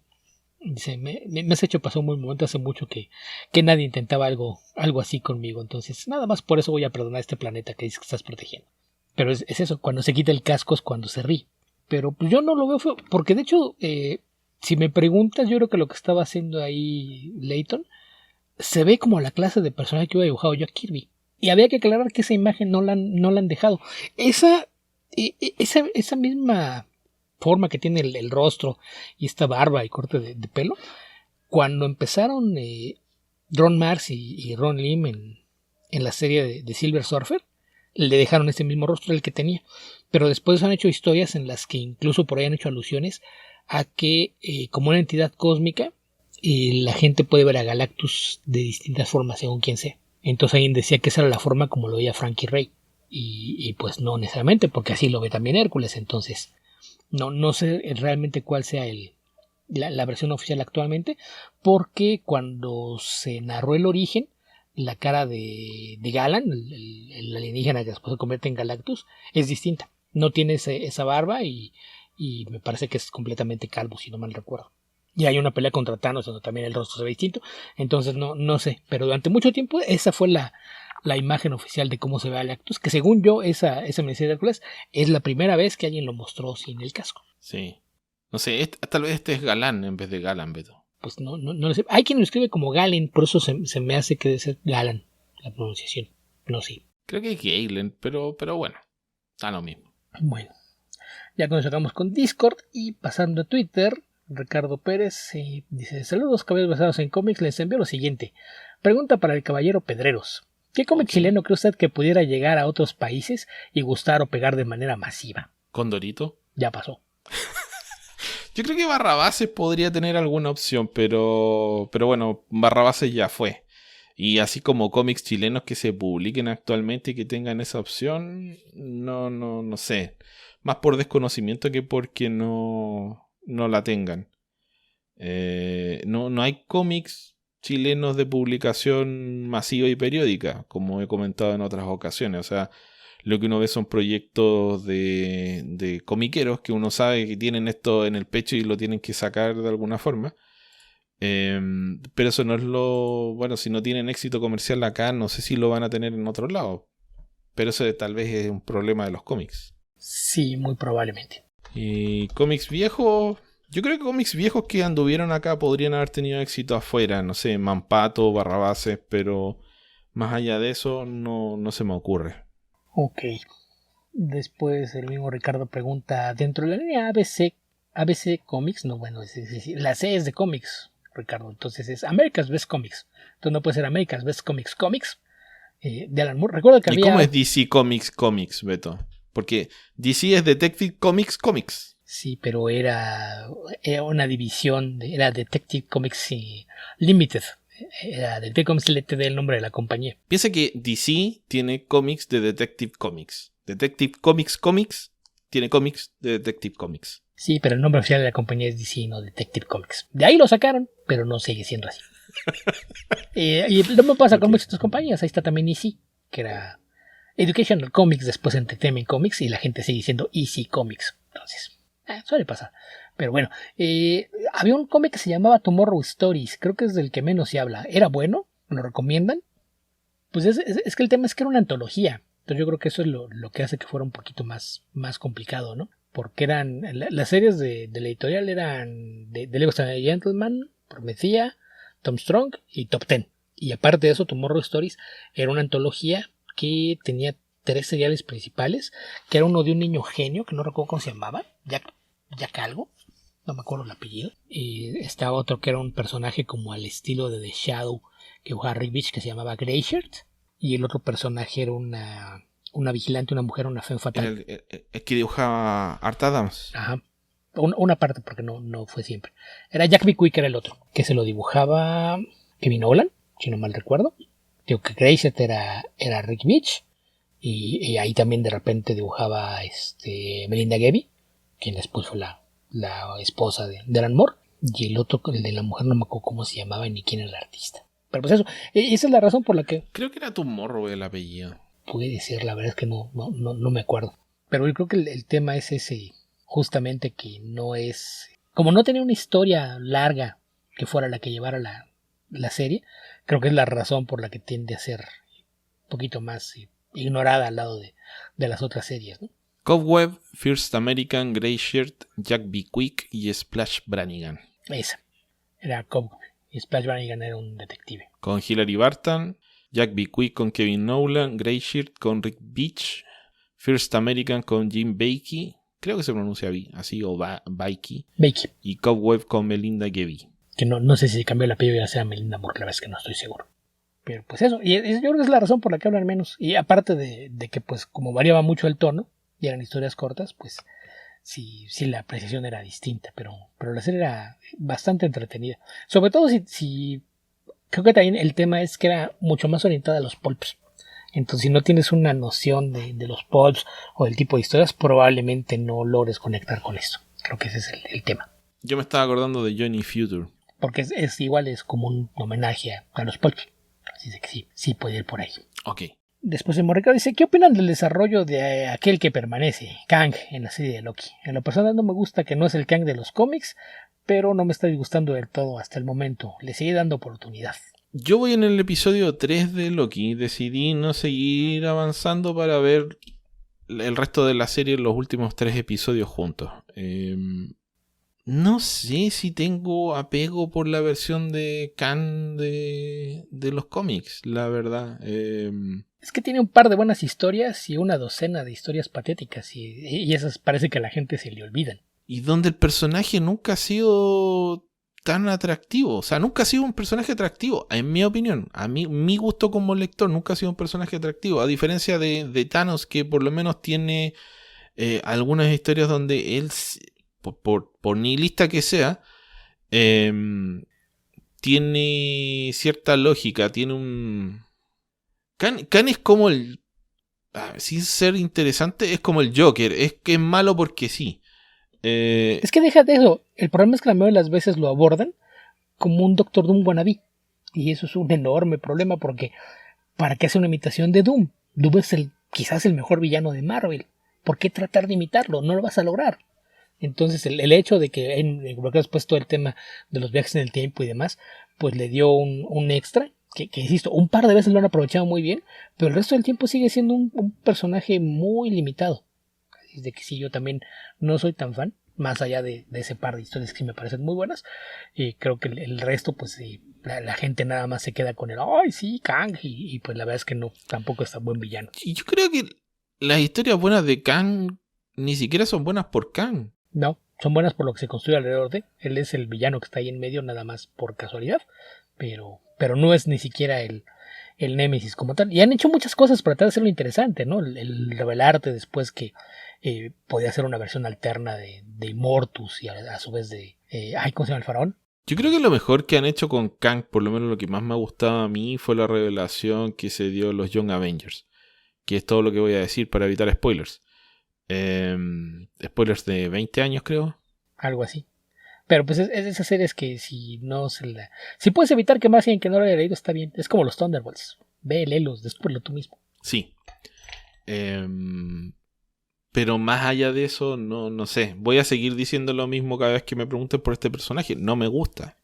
Entonces no tengo apego por el personaje. Me da un poco lo mismo lo que hagan con él, en tanto lo que hagan sea interesante. Mira, yo voy a decir que la mejor versión de Kang es la que aparece en Avengers Earth Mightiest Heroes. Y por mucho. ¿Dónde? Avengers Earth Mightiest Heroes, la serie animada. Ok. Y... no sé, voy a tratar porque la empecé y no lo conseguí. De volver a leer, de leer, Avengers Forever. Ok. A mí me gusta mucho. Pero es pesadísima. ¿Sí? Por lo menos a mi gusto. Se me hace tediosa. Ok. Pasando a lo que sigue, el mismo Ricardo pregunta, ¿Dark Horse Comics está en crisis? Pregunto porque veo cada vez menos material interesante publicado por Dark Horse. Pues ahí más bien es un tema de percepción, ¿no? A ti te parece poco interesante, habrá gente a la que le guste, pero pues Dark Horse tuvo que tener ahí un reacomodo porque buena parte de su editorial se basaba en sus licencias, perdió la gran mayoría, dejó de tener tratos con muchos autores que sacaban a través de ella su material de autor, más allá de Mike Mignola, pues sí, el establo de artistas ya establecidos que trabajan con ellos se redujo, pero aún así me parece que de repente tienen proyectos interesantes, pero justamente el hecho de ya no tener nombres de peso ni en términos de creativos ni de licencias hace que a veces sí ya no tengan el mismo punch y a veces hay que escarbarle un poquito más para hallar cosas interesantes, pero pues yo creo que es más una cuestión de percepción porque en general sigue teniendo algunos cómics de bastante buena calidad junto con proyectos que a lo mejor no siempre están a la altura, pero yo creo que es, en general podría decir lo mismo de la mayoría de las editoriales en el medio, ¿no? No siempre todo lo que publique alguien va a ser de tu agrado, aun si en el pasado así fue. Y tiene la dificultad de cómo atraer creativos que desarrollen proyectos que atraigan nuevos lectores dentro, digamos, con las políticas que tiene Dark Horse, porque la mayoría se decanta por Image. Uh-huh. Que ahí depende, ¿no? Porque, ya lo hemos hablado, que Image es realmente una editorial en la que realmente eres dueño de toda tu obra. Uh-huh. El resto de las ciudades que no hay cómics así, como pueden ser Dark Horse, Boom, IDW, generalmente son tratos en los que cedes una parte de tus derechos, por lo menos los que van para otros medios. Claro. Que ahí la ventaja que tienen es que estas editoriales lo que le ofrecen a los autores es que, por ejemplo, un escritor que se le ocurre que va a crear un cómic, pero si lo va a dibujar y no va a haber dinero sino hasta que lo venda, es difícil que le pueda pagar de su bolsa a un artista. Lo que hacen estas editoriales es, pues mira, yo me encargo de cubrir todos los gastos de lo que va a costar que le pagues a tu artista, a tu colorista, a tu rotulista, etcétera. Yo me encargo de todos los gastos de la edición, publicación y distribución. Tú preocúpate de escribir, pero dame un porcentaje de tu alma. Y a cambio de eso, si le vendemos esto a Netflix o a un estudio de cine, pues me toca una parte. Entonces, ese es el tema. Y cuando un autor está bastante mejor establecido, puede ser que ya tenga la capacidad económica de cubrir con esos gastos por su cuenta y se va a decantar por Image, en donde no tiene que renunciar a absolutamente nada a cambio de publicar su cómic. Y lo otro es que en algún momento Dark Horse podía argumentar que, bueno, como ellos tenían su ¿cómo se llaman? Dark Horse Studios, Dark Horse... Ajá, era Dark Horse Productions y después decantó en Dark Horse Studios, que ya se encarga de todo el trabajo de preproducción. Podían vender la ilusión de que ellos tenían la capacidad de colocar la idea en Hollywood, de conseguir que ese negocio al que aspiras como autor, de que alguien, no importa la película que haga, pero por lo menos te compre los derechos y te pague mucho dinero, era más posible si estabas trabajando con Dark Horse, porque Dark Horse tenía los contactos y iba a moverse para gestionar eso. Con la cantidad de proyectos de cómics que hay ahora, no sé realmente, no estoy dentro de ese negocio, pero no sé realmente si corres con ventaja estando dentro de Dark Horse o no, porque tampoco es como que haya un gran flujo de proyectos de Dark Horse siendo adaptados a ninguna parte. Sí. Sí, y está el tema también de que mucho de lo que se dio en el gran boom de Dark Horse durante los años 90 se dio por relaciones personales, porque Mike Richardson era amigo de muchos autores desde sus años como retailer, ¿no? Todo el tiempo que tuvo su tienda de cómics, los artistas a los que invitaba para promover sus cómics y demás, pues muchos de ellos tenían una relación personal con él y llevaban allá sus proyectos. Pero pues conforme ha ido cambiando la industria, a veces ellos mismos les conviene más llevar cosas a otra parte, como es el caso por ejemplo de Paul Chadwick, que está casi retirado, Frank Miller, que hace realmente pocas cosas por su cuenta y ahora tiene incluso su propia compañía con Dan Didio, está Matt Wagner, que está haciendo cosas en otras partes, Stan Sakai, que ha movido un par de veces a Usagi y otras partes, entonces el único que se ha quedado de los nombres de peso es Miñola. Y por ejemplo, del lado de los editores, mucha de la gente que trabajaba con ellos es porque eran en su momento amigos o de Mike Richardson, o de Bob Schreck, o de Diana Schutz, o de James Rich. Ya nadie de ellos está en la editorial. Y después de los problemas que hubo por ahí también con Scott Allie y todos los cambios que tuvo alrededor, pues de repente al atraer nuevos creativos es algo que se volvió un poquito más complicado. Y el tema de las licencias, cuando los cómics de licencia se volvieron más populares, pues empezaron a perder muchas de las licencias fuertes, ¿no? Como eran Alien, Predator, Star Wars, etcétera. Y ahora ahí con lo que lo han reemplazado un poquito es con licencias de videojuegos. Entonces a lo mejor a ti no te importa, pero hay un público cautivo que es fan de los videojuegos que es el que en este momento está manteniendo a flote a Dark Horse Comics. Pero pues es parte de los cambios que se van dando en una industria que si algo es constante es el cambio. Ok, ¿qué más, Beto? ¿Qué más? Y después dice, me da miedo preguntar, pero tengo entendido que varios personajes de Rob Liefeld como Youngblood, Netflix los quería llevar a series. ¿Todavía sigue eso en marcha? Entiendo que sí, pero no sé qué tan avanzado irá o si se va a concretar o no, porque proyectos que Netflix ha metido mano y que espera hacer algo con eso, La mitad de las cosas que anuncian de licencias que adquieren, la mitad se concretan, la otra mitad quedan en el limbo. Y aquí había que aclarar que el tema, por ejemplo, con Youngblood de algunas otras series, es que ya no son propiedad de Liefeld. Hace algunos años se los vendió a alguien más y por ahí es un tema que siempre ha sido polémico, porque él sigue defendiendo que nunca hizo tal cosa y por ahí incluso tenía demandas con la persona que actualmente tiene los derechos de Youngblood, pero fue esa otra persona quien llegó al trato con Netflix. Entonces fue, pues como pasa con muchos proyectos, ¿no? Que un estudio compra los derechos para hacer un proyecto, pero si no encuentran una idea que les parezca que se pueda concretar, pues eventualmente esos derechos se vencen y quedan en el limbo.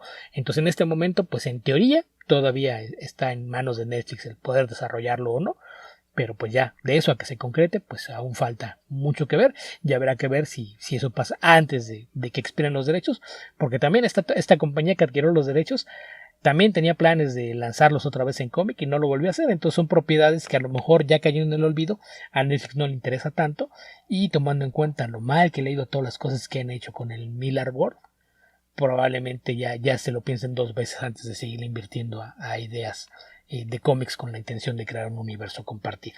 Ok, Beto, nos queda la última pregunta, parece. Un par. Dice, cómics de videojuegos que valgan la pena. Ok. Yo ahí sí me declaro incompetente porque como no juego videojuegos, no conozco las propiedades, entonces no le he entrado prácticamente a nada, no sabía qué decir. Y la otra, pues va a ser algo parecido, porque sé que les pareció Castlevania Nocturno. En lo personal me gustó, pero no igual a la primera temporada de la de Warren Ellis. Aún así es buena. La voz del abad sacerdote es muy parecida a la del caballero Pedreros. Ok. Yo de Castlevania igual nada más vi lo primero lo que estaba escribiendo Warren Ellis, ya después no les di con la serie, entonces no he visto esta última, no tendré una opinión al respecto. Yo ni siquiera vi Castlevania de Warren Ellis.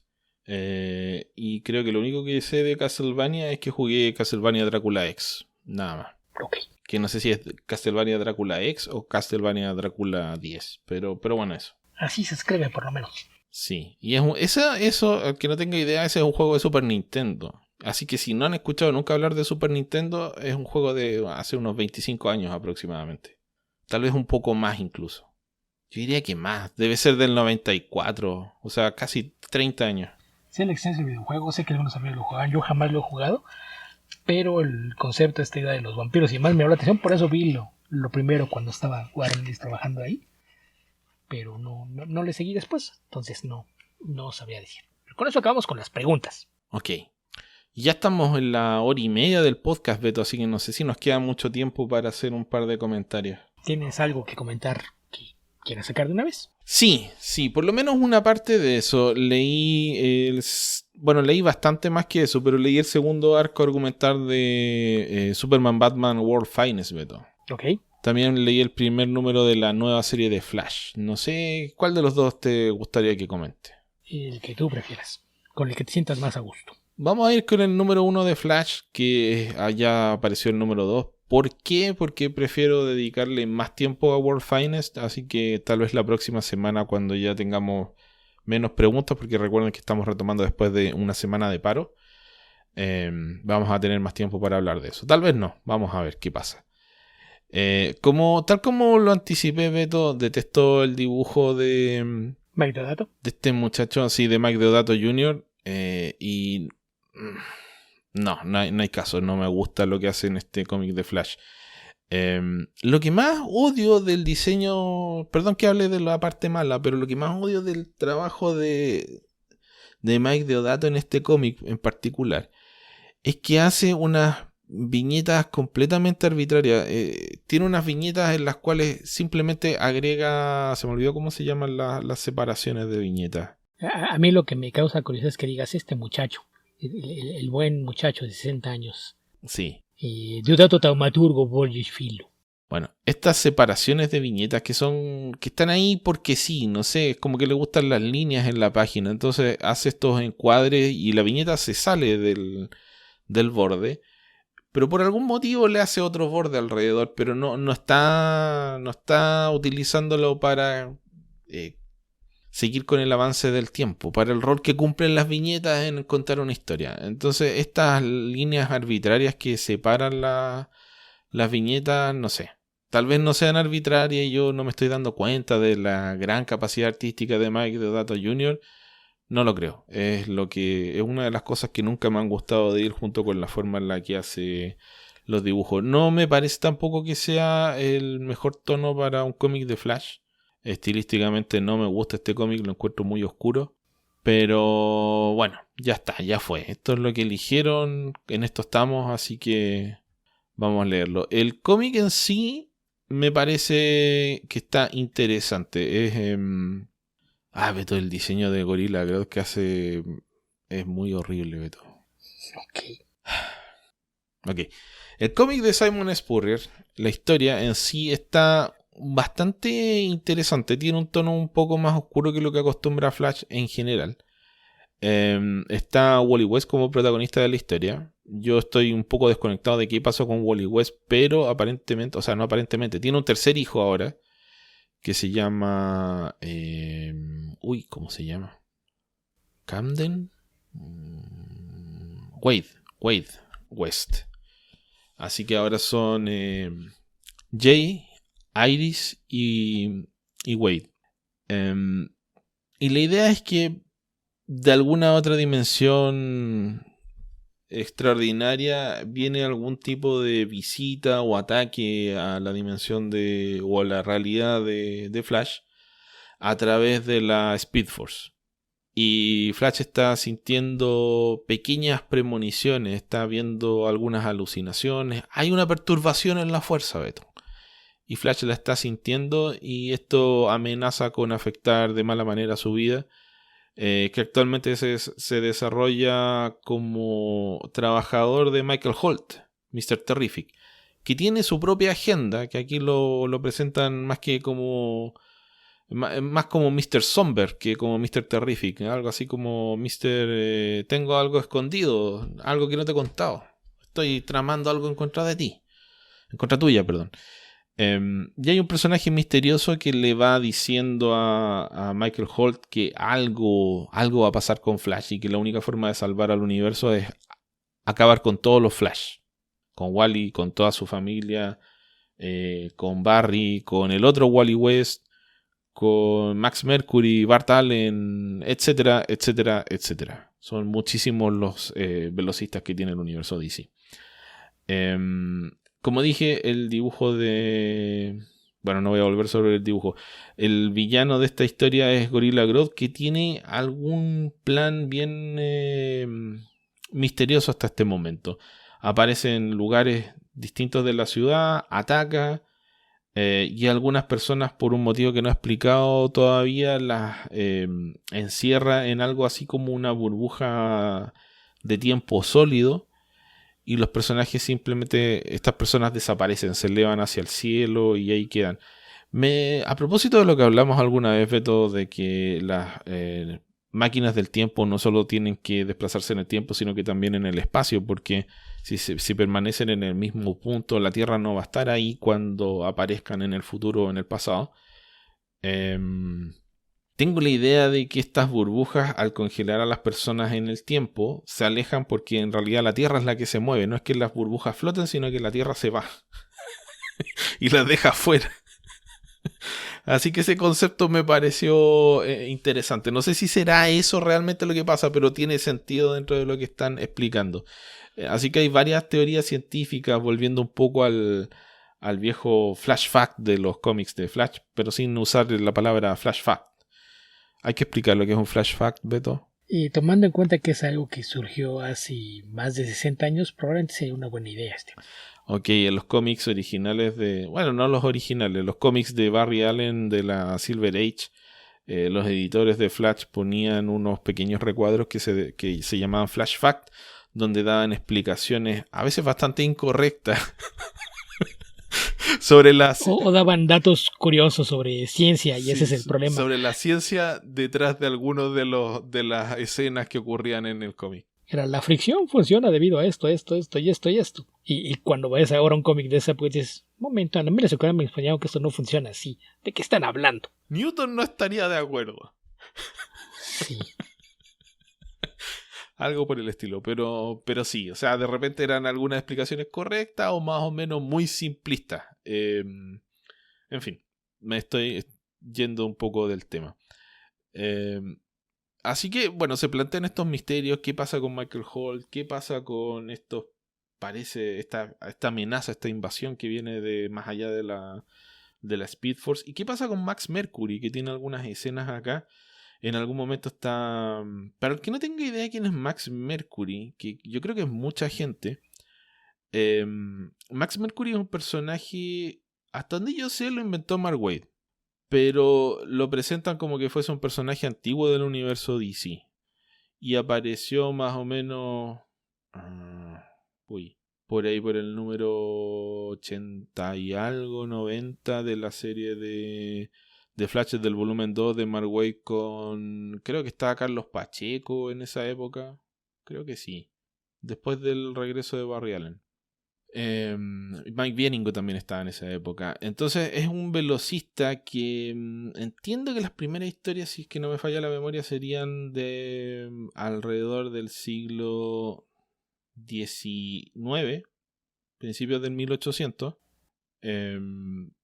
Y él tenía la característica de que cada cierto tiempo lo llamaba la Speed Force. Entonces él aterrizaba, o sea, aparecía en un lugar, empezaba a desarrollar su vida como héroe, hacía familia, no hacía familia, hacía amigos, etcétera. Pasaban, no sé, 5 años y de repente sentía el llamado de la naturaleza, el llamado de la Speed Force.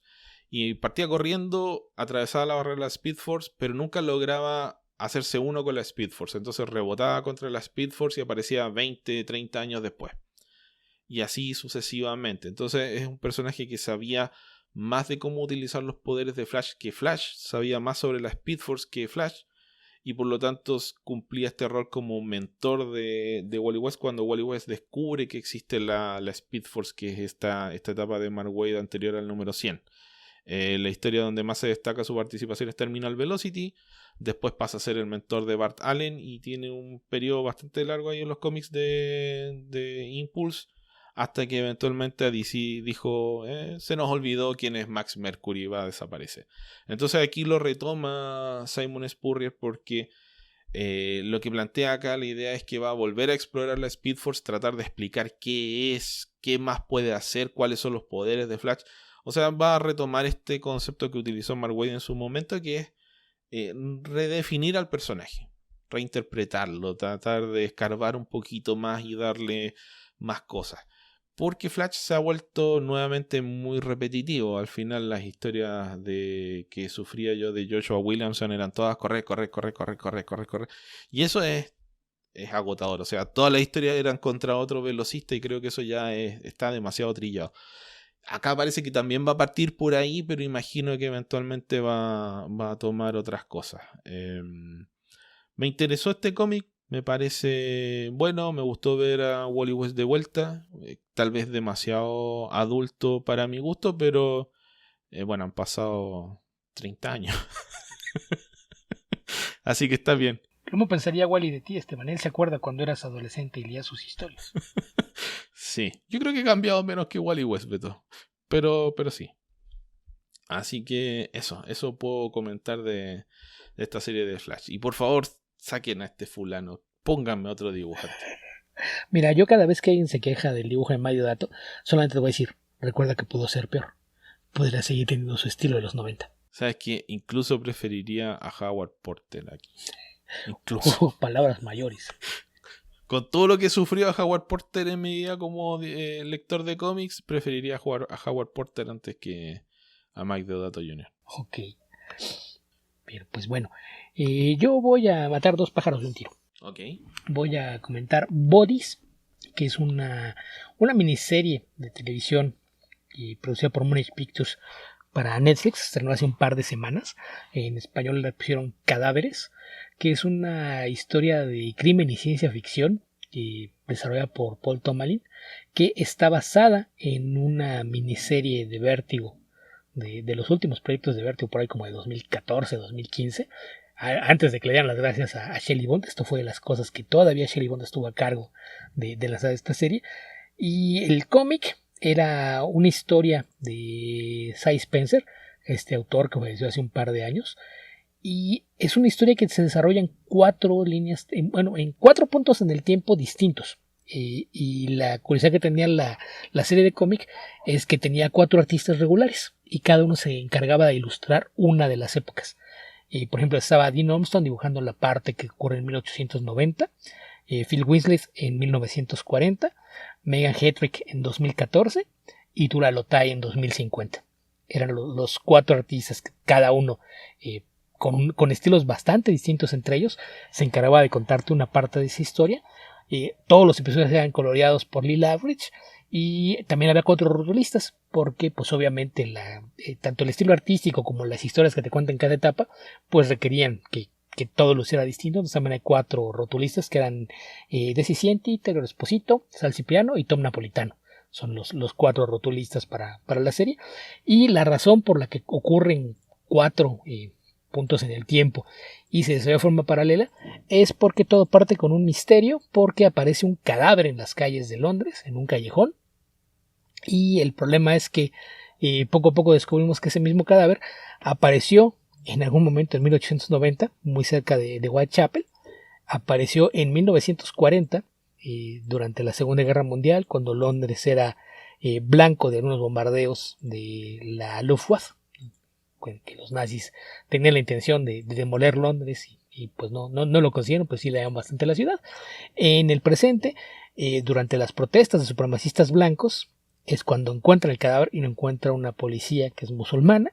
Y en el futuro no aparece el cadáver. Esta parte del futuro es una historia bastante extraña, porque ves una chica que aparentemente es la única superviviente de un apocalipsis de algún tipo, que cuando sale de la calle generalmente sale con un cubrebocas y siempre le preocupa no pasar demasiado tiempo afuera, lo que da a entender que hay restos de radiación. La chica no parece estar bien en sus facultades mentales, alucina de repente con un fantasma, ve algunas cosas. Cuando ella encuentra el cadáver, pues ella no es un trabajo policial como tal, sino que se lo lleva y empieza ya a picarle a ver qué tiene el cadáver, y la mitad del tiempo no sabes qué es lo que está pasando en el futuro.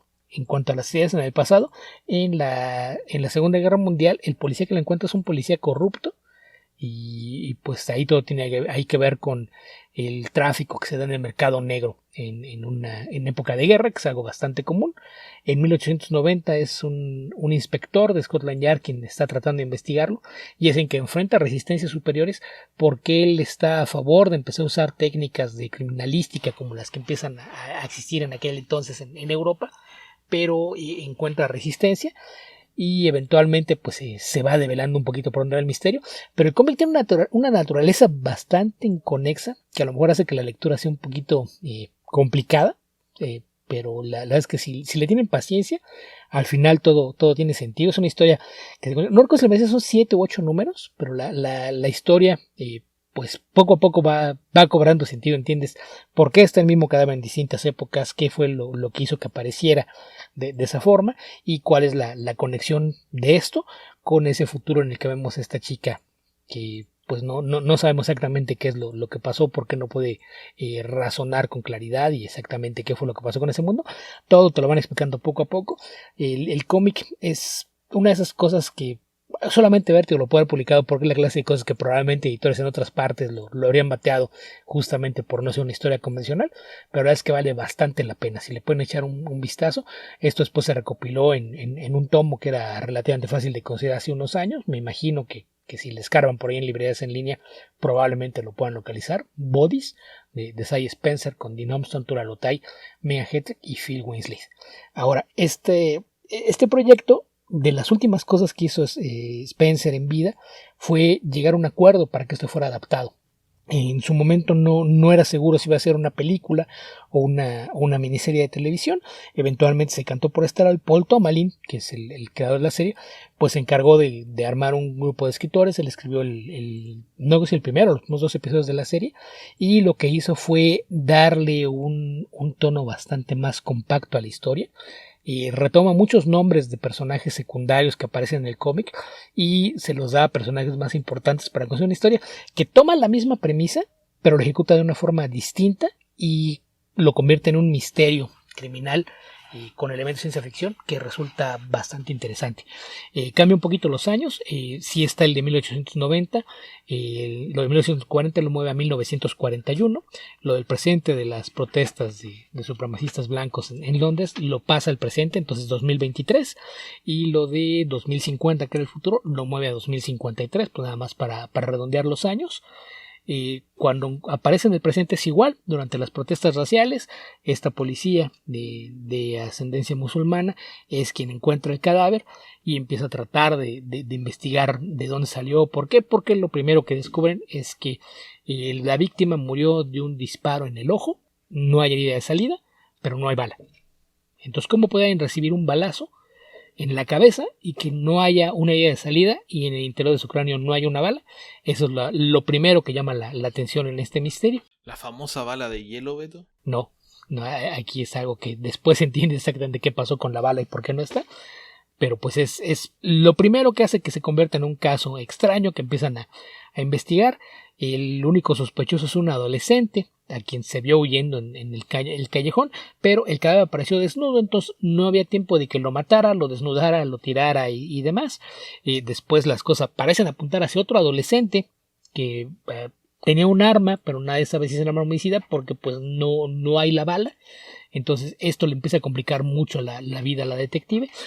Y de ahí es cuando vamos hacia el pasado. En el pasado pues es este policía corrupto que recibe llamadas misteriosas de alguien que le da instrucciones de lo que tiene que hacer y a cambio de sus servicios haciendo cosas ilícitas o ilegales la mayor parte del tiempo le pagan bastante bien.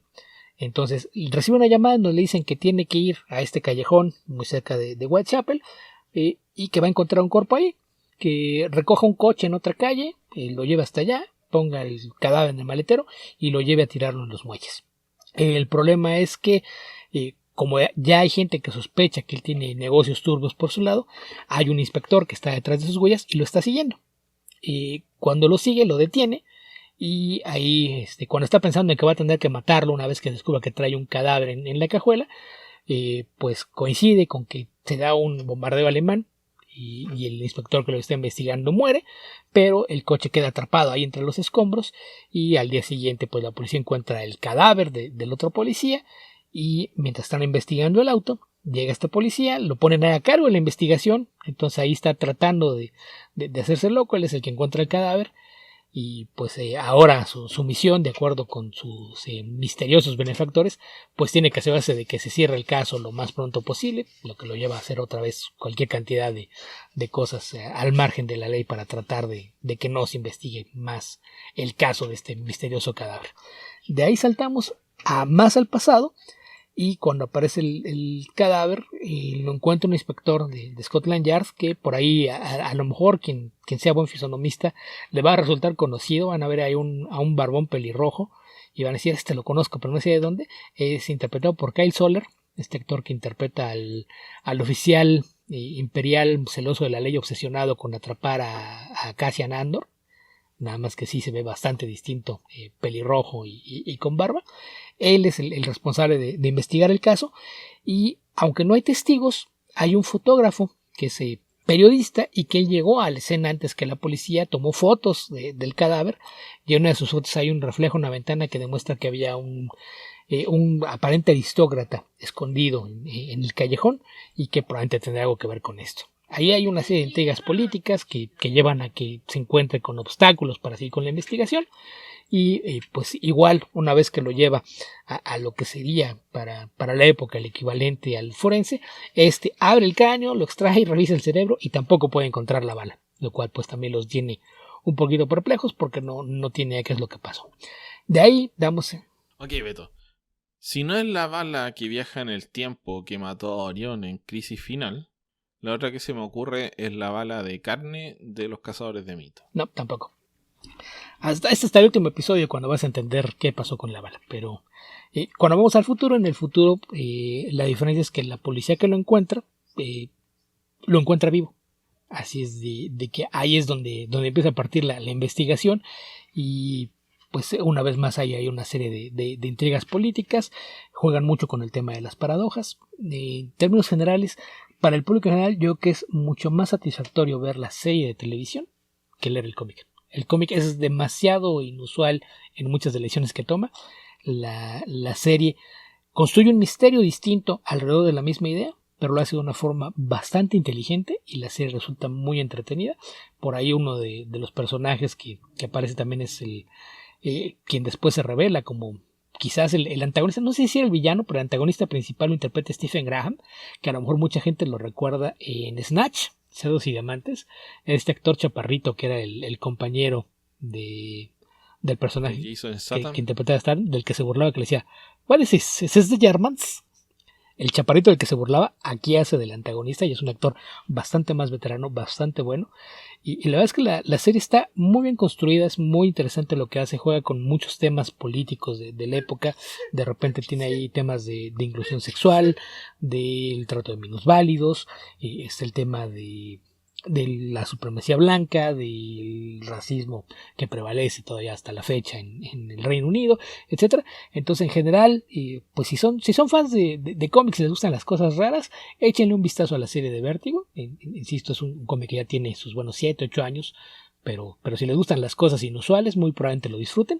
Pero la serie de televisión es una miniserie de 8 números, que me parece que es así, es más fácil que aún si no son tan aficionados a historias extrañas, puedan encontrar algo que les agrade. Una serie que me parece que funciona bastante bien. Bodies, o Cadáveres en español. Ok.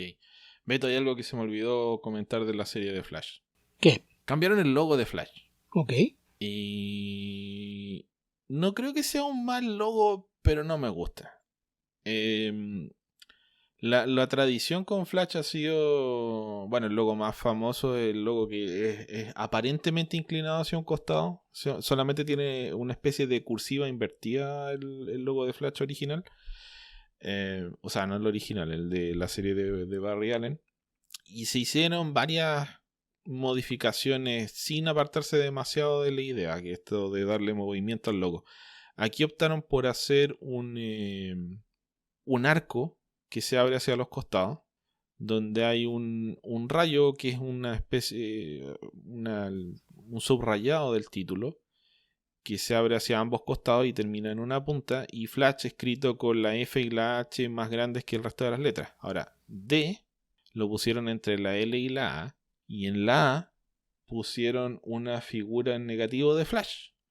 Y esta figura en negativo de Flash es el famoso dibujo de Michael Turner, con el que también se diseñó una figura de acción hace un montón de años.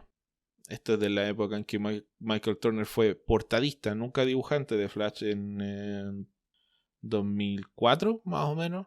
La última etapa de Flash de Jeff Jones antes de que... No. El principio de la última etapa de Jeff Jones en el personaje antes de Crisis Infinita. Esto fue como Flash 207 al 220 aproximadamente.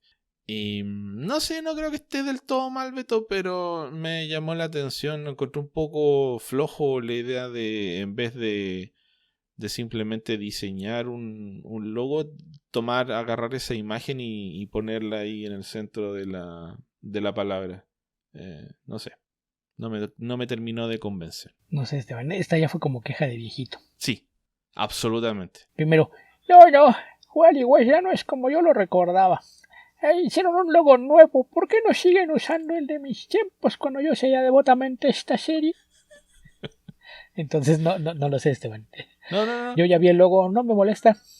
La ubicación del D sí me hace un poquito de ruido. Sí, es rara. Pero creo que lo hicieron por balance, porque de otra forma se ve que hay un vacío ahí medio extraño entre la L y la A en la parte superior. Entonces Y habría estorbado para colocar el número de la serie al costado izquierdo, que parece que es la idea, no al lado derecho. Pero... sí, que ahí a veces eso lo resuelven al ponerlo en vertical, ¿no? Pueden haber puesto el D a lo mejor dentro de la F. De la barra vertical de la F. Habría quedado mejor en un cuadrado en la F, pero claro, hubiese roto la simetría de la imagen. Uh-huh. Sí, yo creo que fue por eso, pero no me molesta el logo. Y lo de la silueta, pues, dijo, si ya tenemos una silueta que funciona, pues que se quede. Está bien, Beto. No me molesta. Pero entiendo tu punto, Esteban. Es tu edad y a tu edad ya no te gusta que le cambien cosas a tus cómics. Déjenmelo como a mí me gusta. Sí, algo así. Algo así. Ok, Beto. Creo que con eso ya nos estamos acercando a las 2 horas de podcast. Y este lo tienes que editar tú, así que sería bueno ir concluyendo, ¿no? Sí, y tengo mucho trabajo esta semana, así es de que no prometo cuándo, pero llegará antes del fin de semana, eventualmente. Sí, esto lo grabamos, para que lo sepan, el día martes 7 de noviembre. Así que esperemos que se publique este año. Ah, sí, seguro. Esta semana. Más allá de eso no hago promesas. Ok. Con esto estamos llegando al final de este episodio de Comic Verso. Recuerden que nos pueden encontrar en www.comicverso.org, donde están los links a todas nuestras redes sociales donde nos pueden ubicar. Principalmente les recomendamos que se incorporen a nuestro Discord en la dirección bit.ly/discordcv, discordcv todo con mayúscula. Ahí podrán dejar sus preguntas e interactuar con el resto de nuestros seguidores si es que así lo desean. Es un canal bastante tranquilo, donde no van a ser sobrepasados por la cantidad de mensajes que aparecen. Y también también se pueden unir a nuestro Patreon. Nuestro Patreon ha perdido algunos de los apoyos que habíamos recibido con tanta ilusión en los últimos meses. Sin embargo, si quieren que reviva Tierra Prima, recuerden que tenemos nuestro objetivo de los $50 al mes. Si llegamos a ese objetivo, va a resucitar Tierra Prima. Por ahora no ha ocurrido, pero nada impide que ustedes colaboren, se unan a nuestro Patreon y decidan alcanzar ese noble objetivo o el que ustedes deseen. Si ustedes piensan que hay otro objetivo mejor, nosotros estamos dispuestos a escuchar esa propuesta. La dirección es www.patreon.com/comicverso. ¿Dónde te puede encontrar la gente, Beto, aparte de Comicverso? Bueno, si te trata de podcast, pues aparte de esto soy colaborador casi regular del muy irregular podcast de Comicase, que tuvo episodio esta semana, pero no participé en ese, espero reincorporarme en la siguiente edición. También colaboro de forma bastante regular en Archivos Temporales, el podcast de nuestro amigo Héctor McCoy, en donde pues antiguamente era sobre pura ciencia ficción, ahora ya es no solo cine, sino también otras cosas. Ya hablamos por ahí de algunos adaptaciones de cómics en el pasado, del origen de Superman, el más reciente hablamos de Drácula, y por ahí próximamente tendremos otro tema. Si no me equivoco, la semana que entra me toca grabar de nuevo con él, así es de que también pueden buscarlo, Archivos Temporales, en su plataforma de audio favorita. Más allá de eso, pues en redes sociales todavía estoy activo en X, por lo menos hasta que Moz decida que va a empezar a cobrarle a todos los usuarios, que es el plan. Ya tiene un beta por ahí, la plataforma tiene cada vez más problemas, entonces no estoy poniendo mucho contenido original ahí, mayormente son retweets y otras cosas, porque también con el tema de que está haciendo su propia inteligencia artificial, yo no quiero darle material para que la alimente. Más allá de eso, también ya estoy activo en Blue Sky, donde me encuentran como albion2112.bsky.social, y estoy pensando en que probablemente ya va siendo hora también de abrir una cuenta de Comicverso por allá, por lo que pueda llegar a pasar, así es de que próximos días me buscaré unos minutos para hacer eso, y pues eso, creo que es mayormente eso. Mayormente me van a encontrar todavía por ahí en Twitter o Blue Sky. Tengo también un blog que ahorita está medio abandonado justamente por cuestiones de trabajo, donde publico reseñas de cómics, libros, series y películas.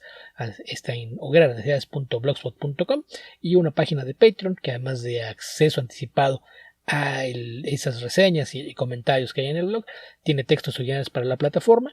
También hubo por ahí un retraso con algunas cosas, pero ya tengo varios borradores que espero irles dando salida en próximas semanas para que una vez más vuelva a estar activo. Ese lo encuentran en patreon.com/guía ficcionauta, todo de corrido, ficcionauta con X, donde pues desde $1 al mes pueden tener acceso a todo el material que está publicado ahí y a todo el que irá apareciendo en semanas próximas. Habitantes del futuro, donde sea que estén y cualquiera que sea el momento en el que estén escuchando este podcast, que tengan ustedes muy buenos días, muy buenas tardes o muy buenas noches. Cuídense mucho. Hasta la próxima.